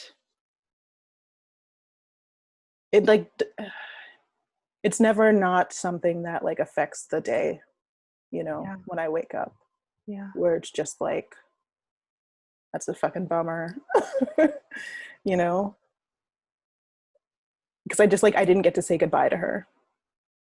I didn't even know she was fucking dying. Like I was in a play, and like, she died on a Tuesday, and it's like the weekend before I was in A Midsummer Night's Dream, because I had been the understudy for Titania, the Queen of the Fairies, and got the role a week before curtain went up. And so had been spending the whole time like recording my lines on tape and listening to them all While the you were time while I sleeping. was fucking Mhm. sleeping, you know? So I tried to learn Spanish. Yep. Go ahead. Yeah. Yeah. And then like being in the show and, you know, I kept looking for her, you know, in the audience. Um, but like she didn't come, my dad didn't come. And, you know, like that was my first time with like a really big role. Like the previous time I was like a screaming girl in the Crucible, you know? Hmm. Um, but I didn't know, you know, that like her organs were failing and that she was close. Like I knew that she was ill when I came home that Saturday to like change, um, you know, for the cast party, grab a jacket, but like, you know, I didn't know. And that's the way that she wanted it. And it just makes me sad that her death was so hard for her to accept, um, that we couldn't, you know, talk about it. You know, death acceptance wasn't a thing, you know. I've often wondered if my mom knew. She'd been in the hospital. My mom passed away like December 29th of that year. Mm. And she'd been in the hospital before Christmas. She went in for asthma, caught pneumonia, Mm. and ended up dying of internal bleeding. Jesus. She coughed so much that the perennial sac that holds all the organs together ruptured, and that's where the internal bleeding came from. Jesus Christ. But so she had been in the hospital for a minute, and I had talked to her that morning, and she had said, and I was home on Christmas break from school, and she had said, "Oh, I think they're gonna release me today." And Mm. I was like, "Okay, great. Like, it's been a while. Like, sorry." It's okay. Ah. Um, yeah, like I talked to her that morning, and she thought she was gonna be released from the hospital. I was like, "That's wonderful." And later that afternoon or that evening, my dad kind of rushed into the house, and he's like, get a jacket, call your sister. She needs to come to the hospital. Your mom's not doing okay." And I'm like, "What? Like, what's going on?" And he's like, "Just get your jacket. We need to go to the hospital right now." And I remember calling my sister and saying, "Dad says mom's not doing okay. We need to go to the hospital." And we go to the hospital, and like over the course of that evening, like our family started showing up, and there were like probably 3 or 4 code blues, Mm. which is a uh, I can't remember right now. Is it heart? Is it heart stopping? Stop breathing. Stop, I can't remember, but it's bad. Code blue Yeah. is bad, and those were all my mom. So she had code blue like 3 or 4 times while we were there. Um, and then at one point, the doctor walked out, and he pulled down his mask, and he just kind of looked at my dad and shook his head, and uh, it was like a movie. Like at that point, it was totally like a movie. I just totally Yeah. dissociated, and I was just like watching these Black women who were my aunts, sort of like, like Yeah. I mean, not that it wasn't genuine. It was just like Yeah. dramatic. Right. Right. It's a melodrama. That's real. And my dad, uh, he just, I just remember like it wasn't even a physical. It just looked like somebody just snatched his spirit from his body. Mm. Right, like his physical demeanor didn't even change that much. It was just kind of this like, but like, it, yeah, yeah, and that was it. Mm. None of us expected. I mean, she had been in the hospital and she had been sick, but she had been sick before, and Right. she'd been in the hospital before, and like this was not at all what any of us expected. Mm. And I know, like she had said that morning she thought they were gonna let her go, but my mom, she was really intuitive and she knew things. I just wonder Mm. if she knew something that we didn't know. Right. Aunts. right? Yeah. I nobody actually told me that my mom had died. Um, like my aunt's partner, Michelle, and my great uncle Robert was close to my mom because they were actually like relatively close in age. Mm. Like he was the youngest of my great grandma's kids. And my mom was like the second of my great grandma's oldest kid, you know. Um, and they picked me up from school, and because my great grandma also wasn't doing that well. And so I was like, okay, well, if we take a right at this particular intersection, then we're going to go home and my mom is dead. But if we take a left, then we're going to go to my grandma's house. And maybe that means that mama, my great grandma, is dead. And so we took a left. And I was like, oh, that sucks. Mama's dead, but she like is old as fuck. Like she had a like okay life, you know, it makes sense. And so we got there, and like, you know, Florida, people hang in garages, they like put screen doors on them. And so it's just like packed with like relatives. And so I just like sit on one of the couches, just like not really knowing what to do. Um, and like I don't see anyone. I'm just like, nobody tells me anything. I just like sit down. And like behind me, I hear what my great aunt and my uncle Robert's wife say, that one's gonna take it hard, about me. And I was just like, what? But then my grandma starts wailing my mom's name, and I'm just like, oh fuck. Uh, and so I think, I don't know, it's like maybe then I start to cry, but then I like go inside the house, and then like my, you know, in the family room just there, it's like I have this image of like my dad and my sister and my brother just like sitting on the couch there.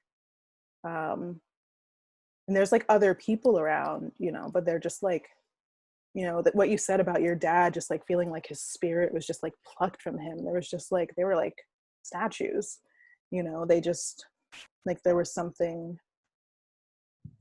you know, about them that was just, that was not the same. And like I like immediately am just like go into like,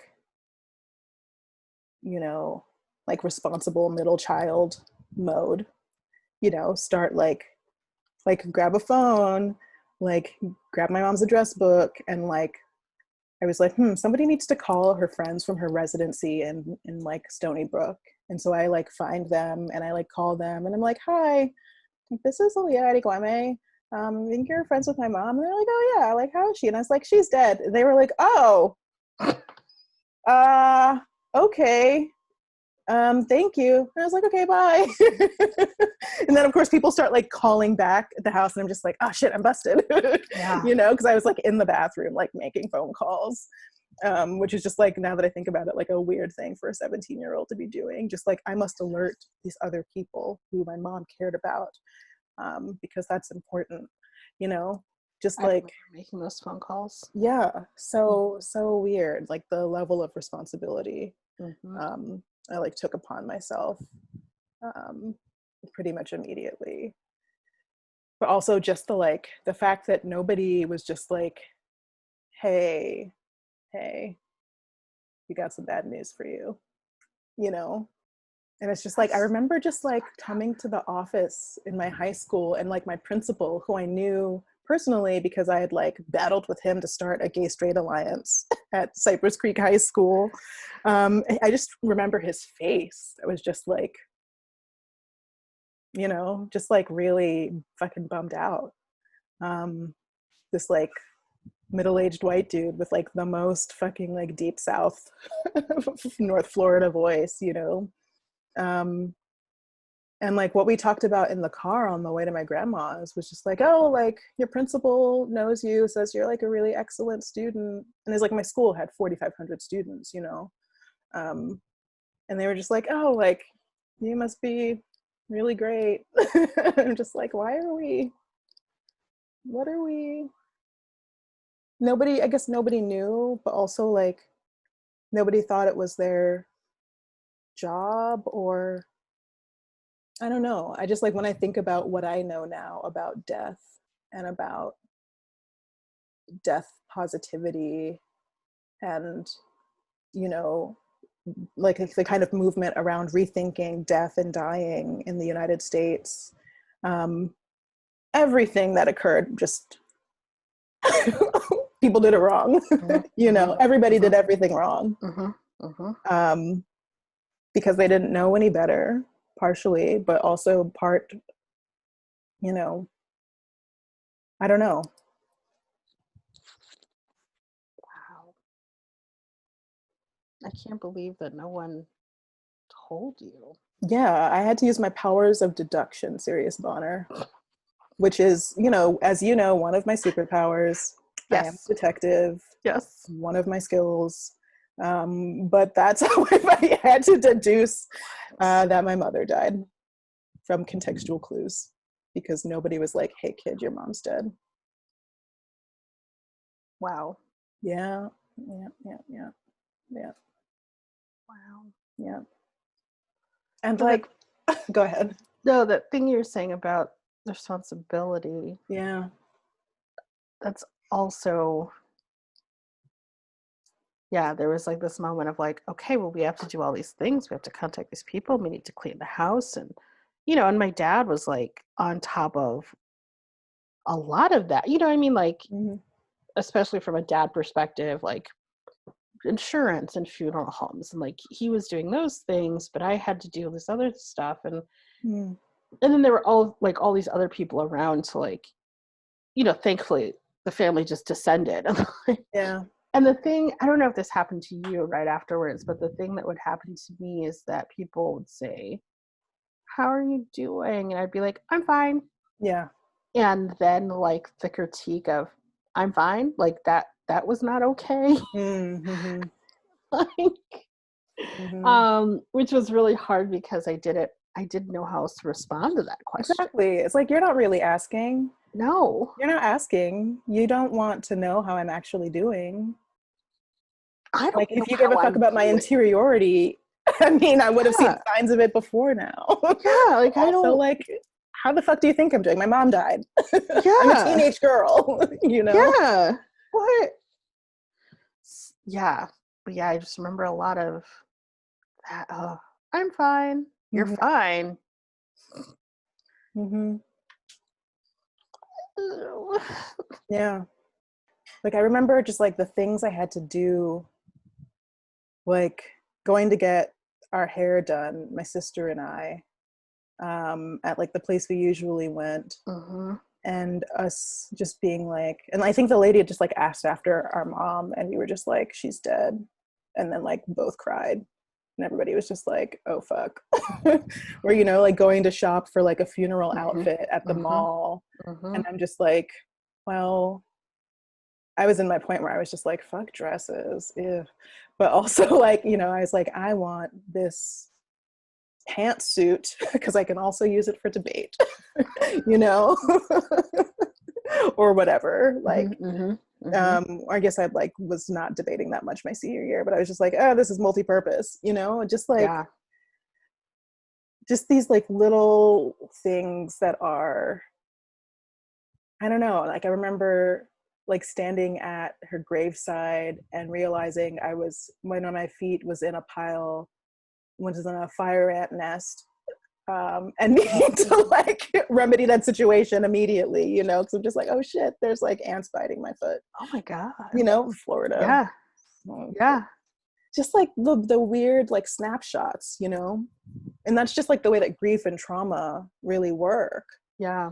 For sure. But I don't know if I've ever gone back to like my journals or like things I wrote around that time, just to like do a deep dive into like the surrounding archival material, Mm-hmm. see if I could Mm-hmm. like flesh out some of the memories or jog some stuff.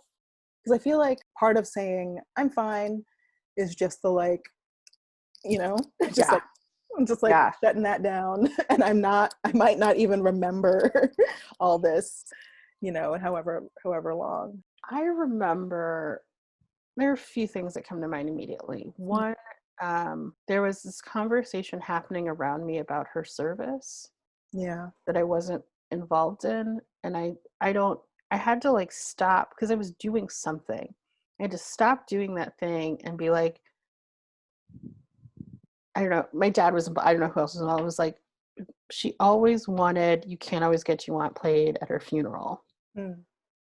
And my dad kind of looked at me like what? And I'm like, she always wanted You Can't Get What You Want played at her Mm. funeral by the Rolling Stones. And my dad's like, that's right, that's right, that's right. And the other people involved in the conversation were just like, What the fuck? what the fuck? What in the fuck are y'all talking about? but like, but yeah, like that was Yeah. a thing.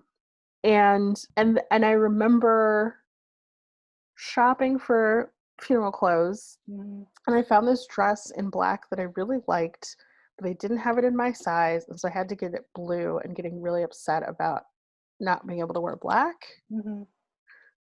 because for lots of reasons. Yeah. And then the her funeral, Mm. I actually wrote about this in my college essay. Mm. But at her funeral, they played You Can't Always Get What You Want. But then we had been going to my grandmother's church for the last few years of my mother's life. And at my grandmother's church, there was a choir, and there was this woman in the choir named Mrs. Shirley Todman. And Mrs. Shirley Todman was this really, really big, fat black woman. And she just thought she was the best singer. And she just was not. And so she would create her own solos in the songs. And one of the songs they always sang was a song called Order My Steps in Your Word. I don't know if you ever Mm. heard the song. Mm-mm. Um, Order my steps in your word. Da-na-na. It was like the song. And she would just create her own solo. Order my steps in your word. Oh, Lord, order my steps in your word. Woo! Jesus, order my steps. Like, that was her. Every time it was the same.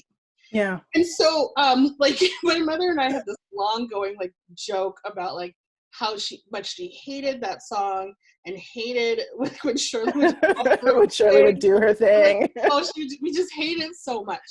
And, like, and we would joke about it, like, every day after church, every Sunday, we would joke about that. And so another thing I said was, like, the choir should not sing Order My Steps. Like, that should not be one of the songs they sing Mm-hmm. during service. And sure enough, halfway through the service, the organist starts fucking Order My Steps.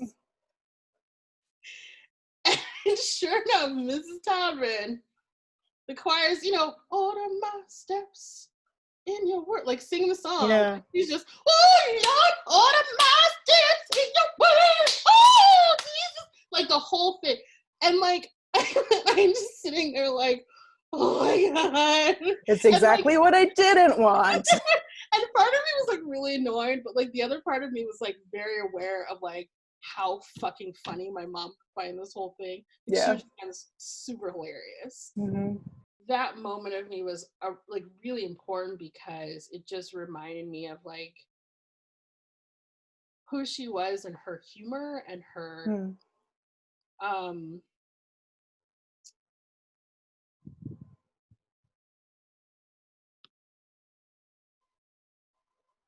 that was, like, one of the things that she really believed, was that in the darkest moments, there's always light. And that was a really dark moment. Mm. And she would have laughed her ass off. Yeah.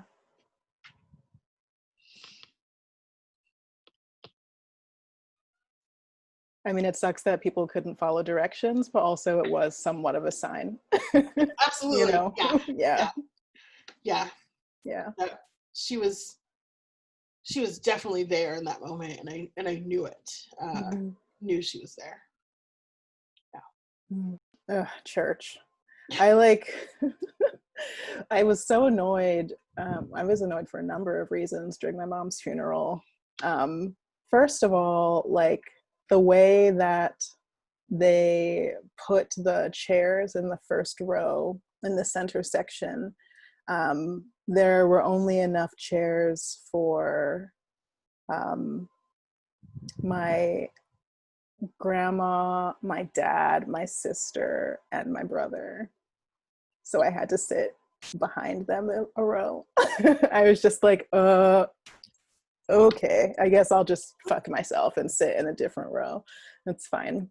And these are individual chairs, so like this could have been something different. But then also, it's like my mom made us go to church because that's just how she was raised, and I feel like her mom and her grandma were pressuring her to make sure that we were raised a certain way. Like my mom made us get confirmed in the United Methodist Church when we were old.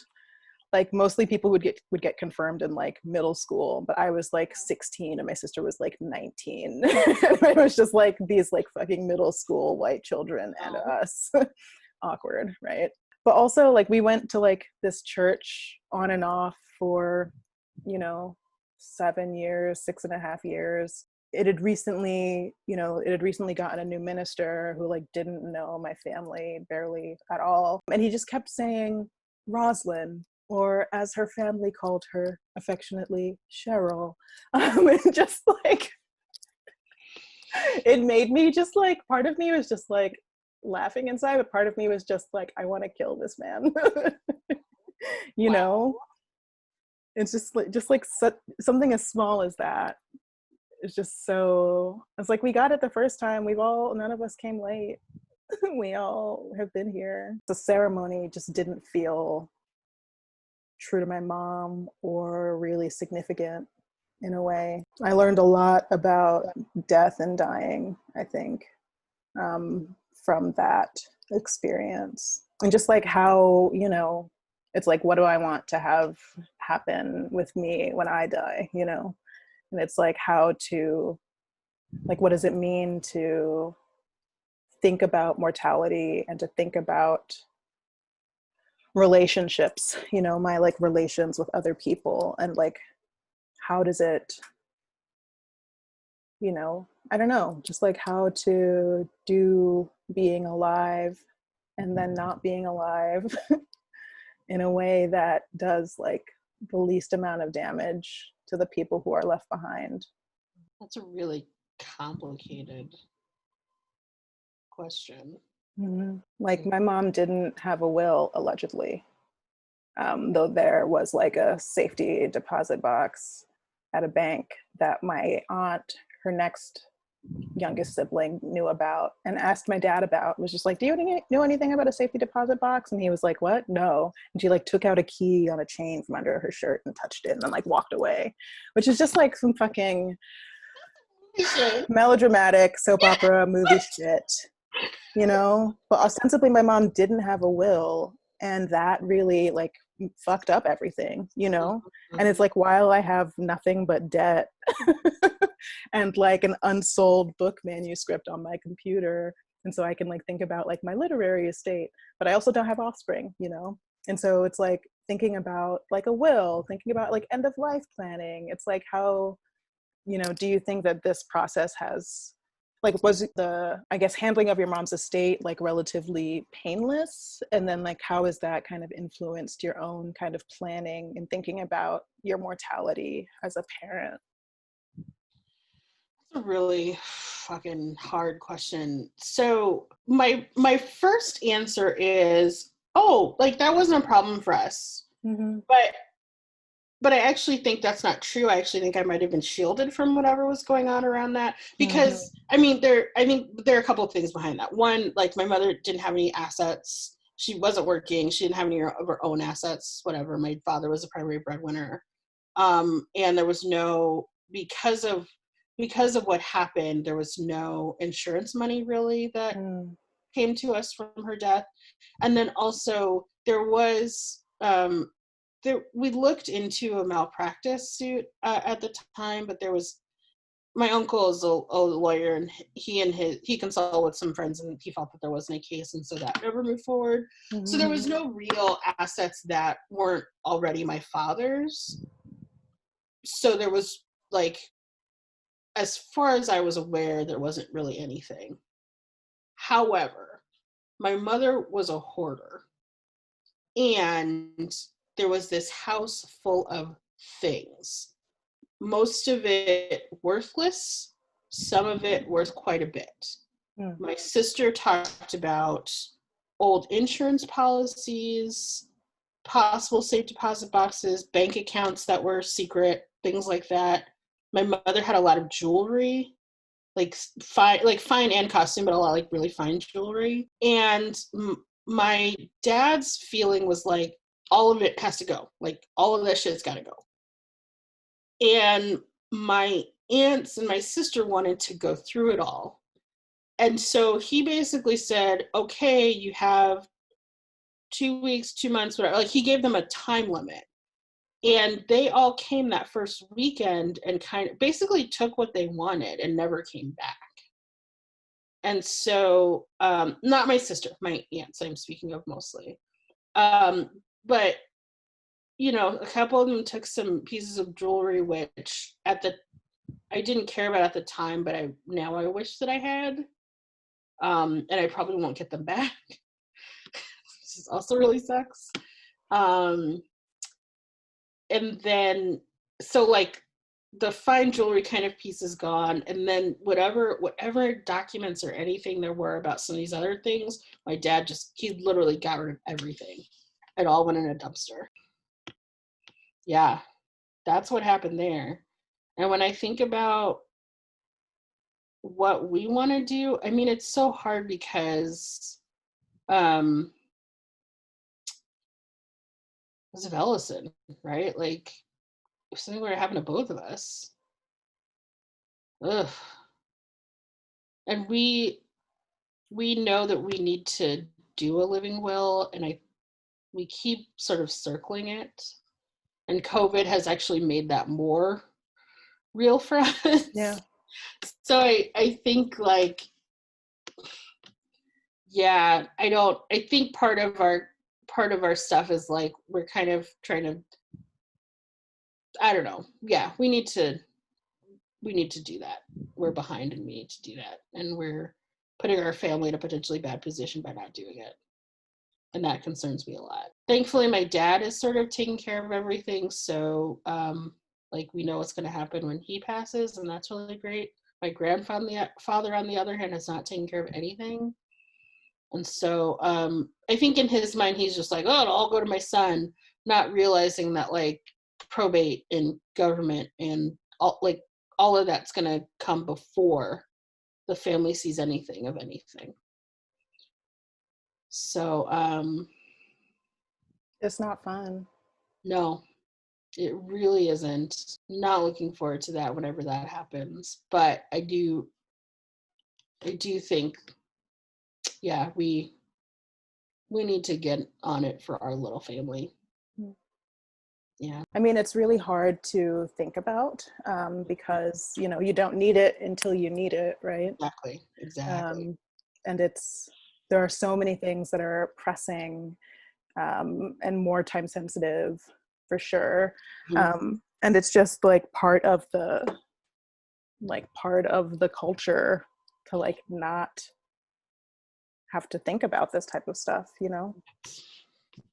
It's like something that I think about a lot for sure. Because it's just, you know, also like my mom not having a will created a lot of work and burden for me. And that, you know, for my dad. I mean, it destroyed my dad, you know. It just, you know, the whole thing just kind of, and the fallout from it just kind of like destroyed my immediate family and all of our relationships to each other and our relationships to our extended family as well. It just like was a point where, you know, people with dishonorable intentions could enter and do the things that they wanted with semi-impunity. You know, it's a lot. Because when I think about it, you know, my mom was 30 when she had me, and she was like, you know, 47, you know, a couple months from being 48 when she died. And like being 36 now, it's, you know, I think a lot about her trajectory, like what she was doing, you know, at certain ages versus like what I've been doing at certain ages, and how to, you know, think about the kind of future and what it means to, I don't know, become an adult, whatever that means, in 2020. Um, and how, like in some ways, like I want it to really look different. Um, it's already looking different, partially because of like my coming to maturation is like temporally and culturally specific, as was hers.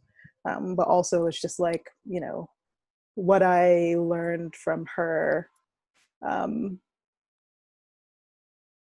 provided both an example and a counterexample. I think similar things about my mom and her experience. I think that some of what my mom was pushing was that not that old tired, like you don't want to end up like me, but I think her experience of being essentially a single mother in her early 20s of two kids, she didn't want that for me, especially because my sister was following that pattern. And a few years different. I think my mom was, 18-ish, my sister was 21-ish, but like so a little bit different, but at that same time, like my sister was sort of following like some footsteps of my mom. I think my mom was like looking at me like, don't do that. And so thinking about like those plot points of like when she was 20, she was doing this, and when she was 25, she was doing this, and I'm doing like those. I think were really different for us, but they've come kind of back around in my early 30s. I think I'm in a very similar spot that she was in her sort of early to mid 30s. And that's a little scary to me because my mom was 49 and she died. And so like, what does that mean for me at 49 if we're in kind of the same place now? Like, oh dear, like let me get that living will together. Like, so yeah, like that's that plotting and that comparison of like what she was doing versus what I'm doing, I think is a really interesting thing to think about. Yeah. I would have two kids right now and also be a doctor. None of those things are true. you know? Wow. Yeah. Wow. Yeah, I'd have two kids. I'd maybe also be like pregnant with a third one. Oh my God. Yeah. That's hard to imagine, right? Because you've chosen your own path. I have. I have. And yeah, I feel like I'm still learning how to mother myself, you know, into being someone who can get out of bed in the morning. Yeah. That's real. Yeah. Yeah. And it's like I don't have like my parents' ability to just like power through the trauma, by just like, putting oneself like full blast into the work, and ignoring all of the other stuff. It's like I've been in therapy for too long. Mm-hmm. I'm wrestling with I'm some would say wallowing in. I think my father actually said wallowing in when he was staying with me for a couple months. But like, I'm it's like I can't just like throw myself into the work. I don't have the resilience that comes with a lack of self-reflection. Mm-hmm. I mean, I wouldn't even call it resilience, but just like the ability to just kind of like power through.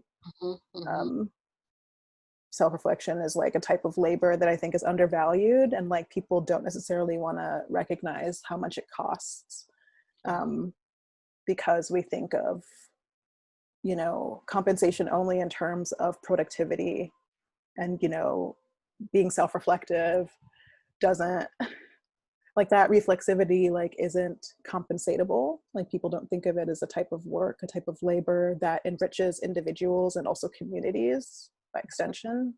um, and so it's not a useless skill that has gotten me nowhere, but it's definitely a really complicated one. But I mean, think about where you'd be without it. Maybe a corporate lawyer with like no soul, no debt. I don't know. Maybe not. I don't I know. mean, no soul, no debt. Yeah, I mean, Is that a worthwhile trade? I mean,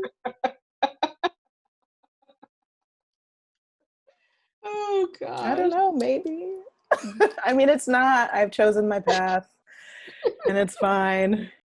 You know, my mom did the best that she could to prepare me for the life ahead, but there are just like things that she couldn't prepare me for because she wasn't prepared for them, and because she couldn't foresee a lot of things.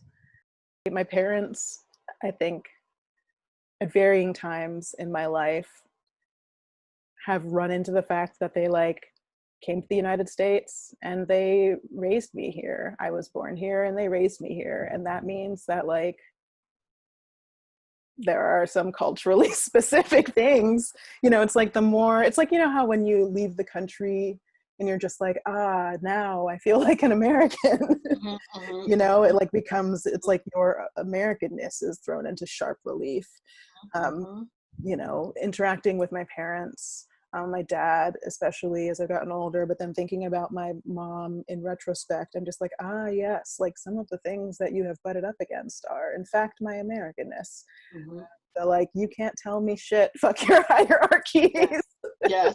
You know, it's like that balance between, like, yes, respect your elders, do what I say, I'm, you know, children seen, not heard, etc.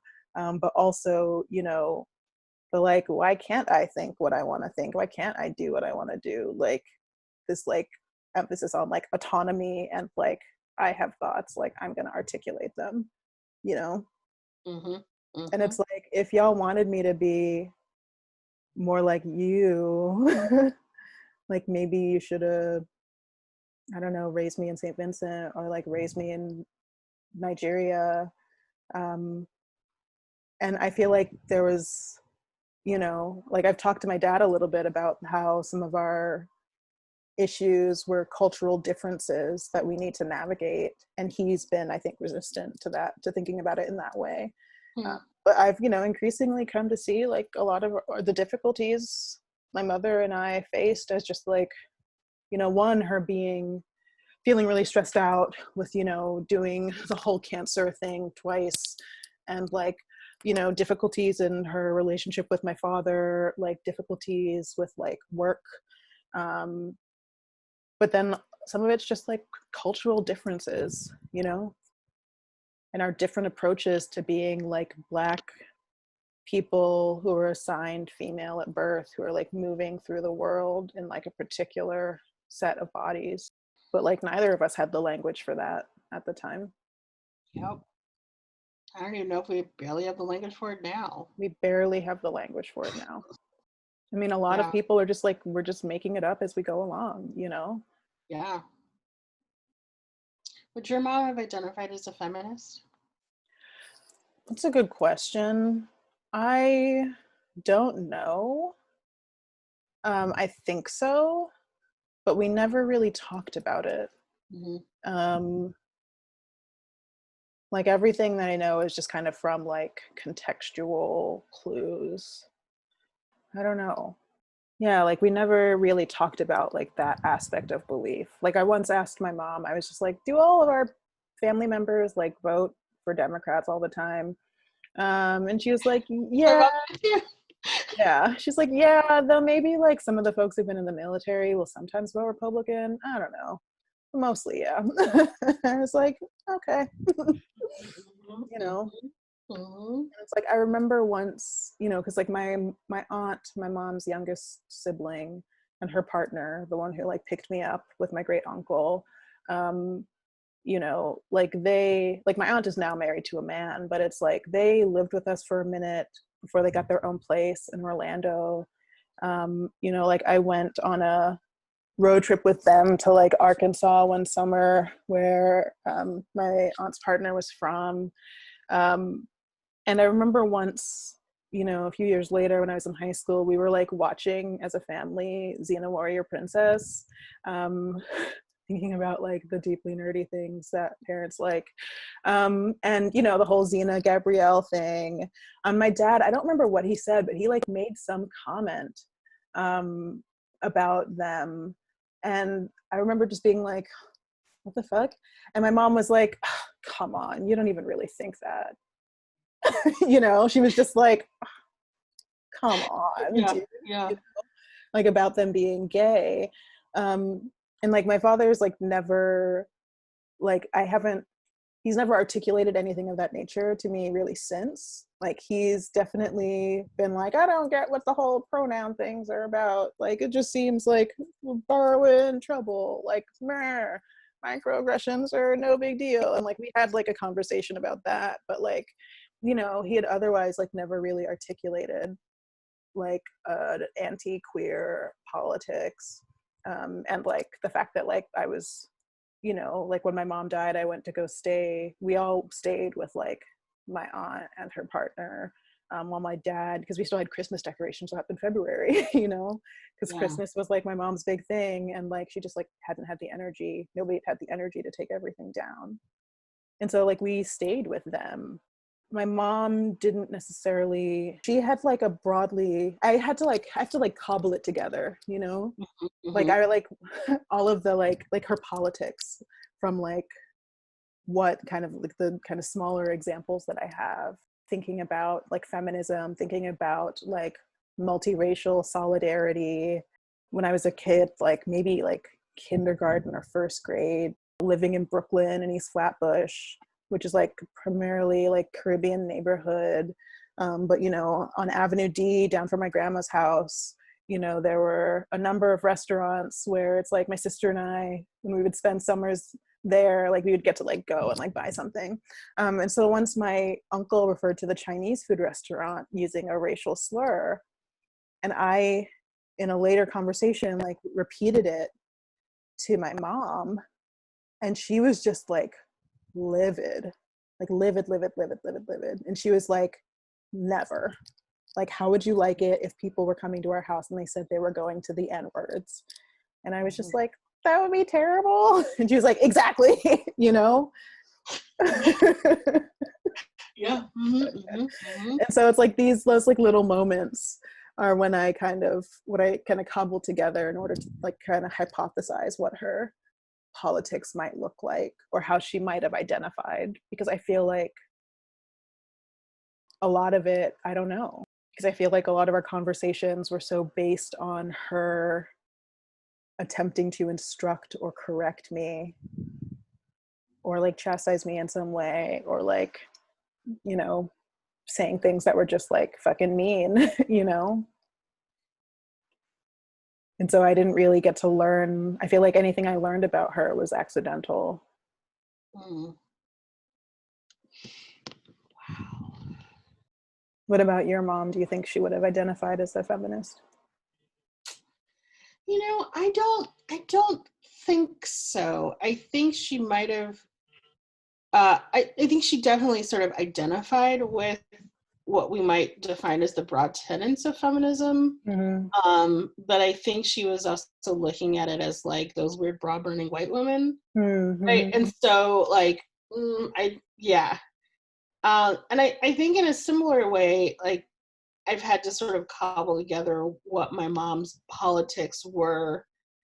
And I think that they were broadly sort of social justice oriented, but governed by the sort of latent homophobia and racism that existed, you know, like Mm-hmm. in the 90s, you know, because that's the time when I sort of was the most present with her, was in the 90s, I guess. Um, yeah, like, you know, she never, I don't think she ever said anything like that I can recall as being problematic around like gay people or queerness.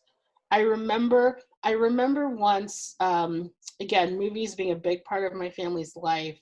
my dad got a copy of Paris is Burning, Mm. and all the adults got together to watch that in the family, and I wasn't allowed to watch it. And like, like processing that now, just like, but why? Like I definitely should have been there to watch that of all the things. But just, like one weekend it'd be Pulp Fiction, and like the next weekend it was Paris is Burning, and like that was like a big thing. Like all the adults Right. came over to watch it. That's amazing. Yeah, yeah, right. Yeah. I wonder what the conversation was about it. And then, uh, but yeah, like I know though that my mother, especially, she was a nurse, and so with her nursing background at that time in Southern California, there was this huge influx of nurses from Asia and Africa, and there was a lot of weird tension there. So she would say some really problematic things about, like, in particular, Filipino people, and like some Black people from Africa, and Mexicans, because Southern California. Right. So like, I think there were times, I think as I got older, I would be like, that's not okay, Mom. And she'd be like, oh, okay, right, whatever. But like, and I know now that like, that's the kind of thing that she would have, I think, under my influence, really shifted her thinking on and become much better around those things. Right. But like at the time, I was just, that's what it was. So yeah, I think that Blackness at that time, one of the constructions around it was also not only in opposition to whiteness, but also in opposition to other races. And whether that was us sort of directed at them or them sort of rejecting us, Right. like that was a dynamic that I think we're really working hard to correct in all of our communities, right? At least from my perspective. Right. A lot of people are working hard to change that, but that was not the case back then. No, absolutely. Yeah.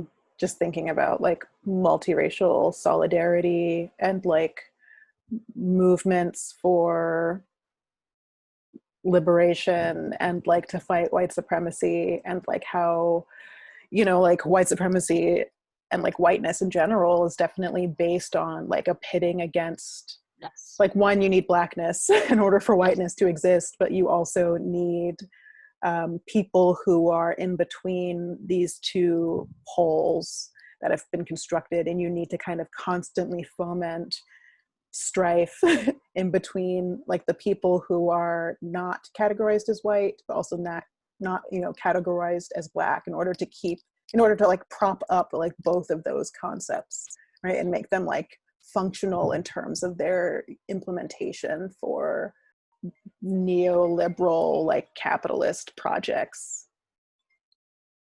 Yep. Yeah. Yep. When I think about like my mom's friends, like I feel like she didn't have that many friends, because your friends are your family. She had plenty of cousins, but like the friends who she did have were generally like people from her work. And I remember like, we once went to this woman's house who was one of the fellow residents in her family medicine program, who was Indian. And like we just like went, because we very rarely went to other people's houses, who weren't related to us. And it was like I have this very clear memory of going to this woman's house and like eating Indian food that she had made and like hanging out with her kid, and we only did it that one time, but it was like I still have like a wall hanging that she like gave to my mom. It's so weird to like take these little traces and then like try to like flesh out a whole entire person. I often just wonder like what my mom's life would have been like if she had gotten a little more distance between herself and her family, because in some ways she was like very much a trailblazer, who did a lot of things for the very first time, but in other ways like she was still like kept like very provincial in some ways Mhm. in her mindset in terms of like thinking about possibility, you know, Mhm. and like imagining futures that were different. Yeah, I wonder what my mom thought about the future. Mm.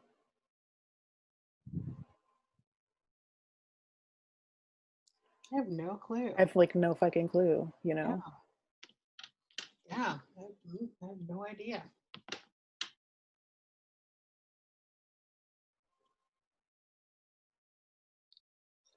Mm.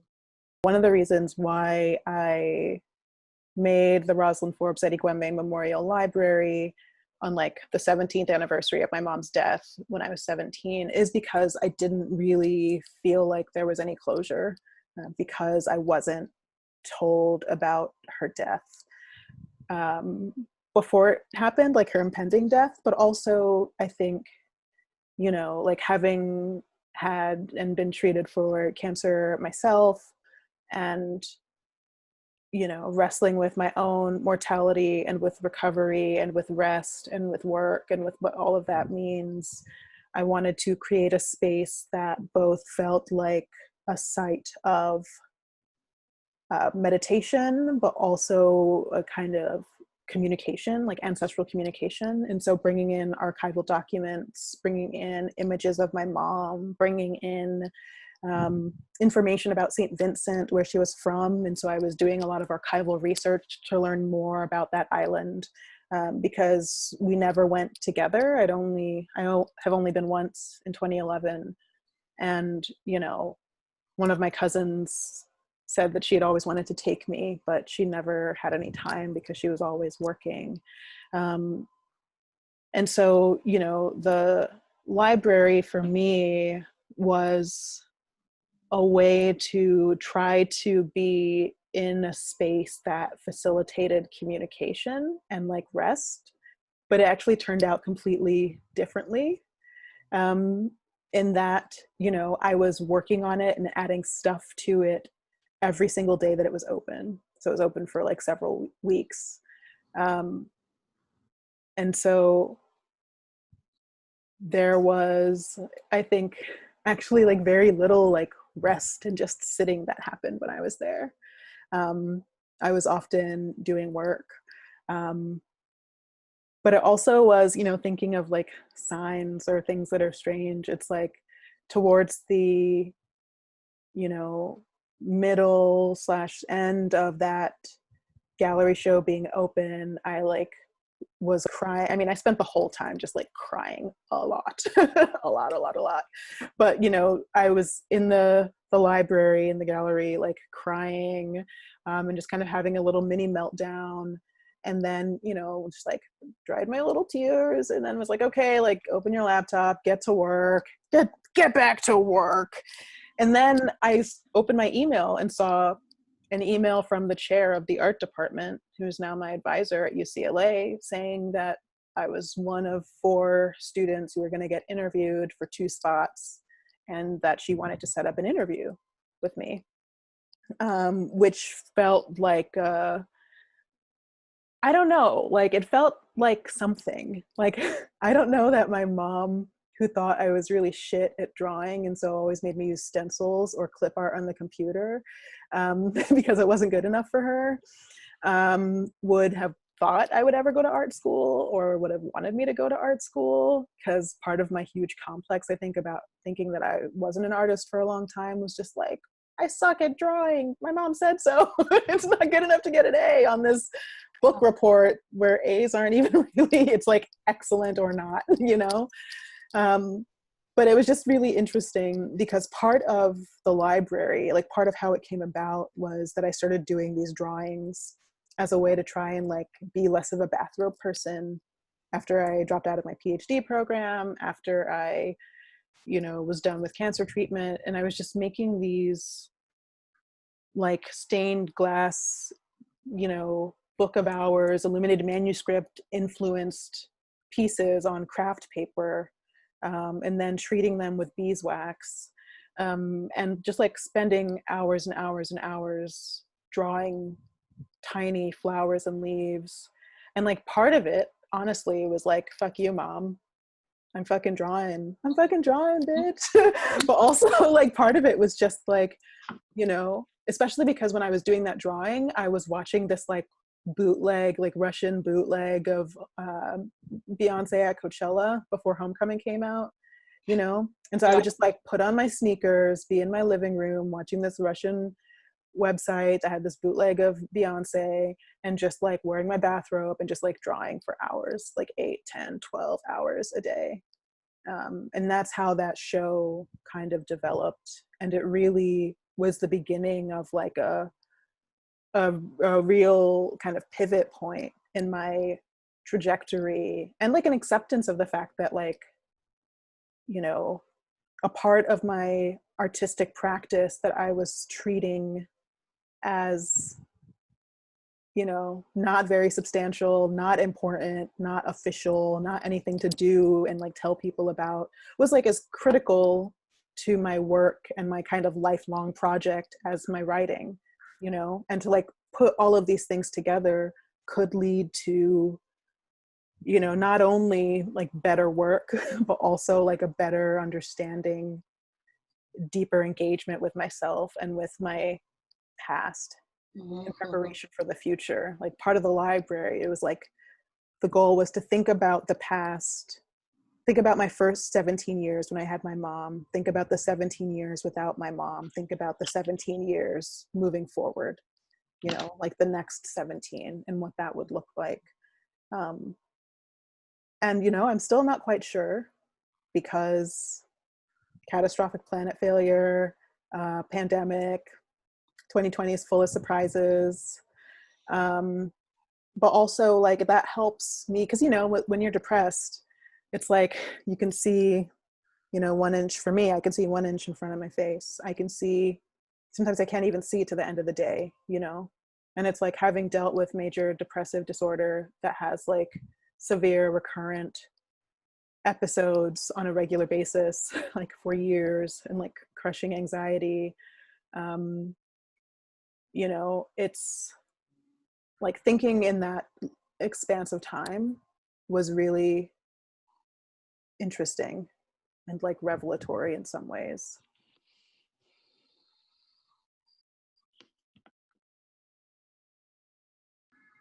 Wow. Yeah. I Thank you for hearing that. That's yeah. sounds like what a fascinating and harrowing experience. Yeah. It's art is really wild. Like making art, being an artist, the field of art, it's just really wild. Mm-hmm. uh, Mm-hmm. and you know, with that installation, you know, because I really am interested in like transforming spaces and in, you know, sensory, like just like multi-sensory experiences. I like made like room mists. Like one was called Mom Tears, one was called Black Carrie #1. You know, like there was like music. It's like, how do we think about grief and about relations and about belonging using all of our senses, like all of the ways that we have of taking in data from outside of our corporeal shells, and like how do we utilize that so that we can build actual connections between people that transcend the fact that we can never really know another human because we're trapped inside of meat sacks that are essentially sealed, right? Yeah.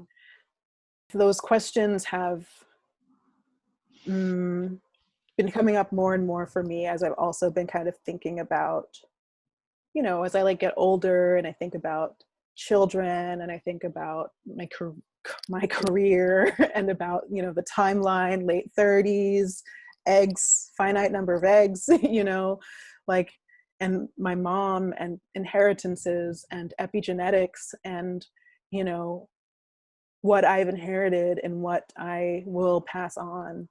The ability to be honest and kind and to always try to do the right thing has just become even more important. And like trying to communicate as clearly as possible has also become, I think, even more important as well. Yeah. realizing that my mom and I were often just talking past each other, you know. Mhm.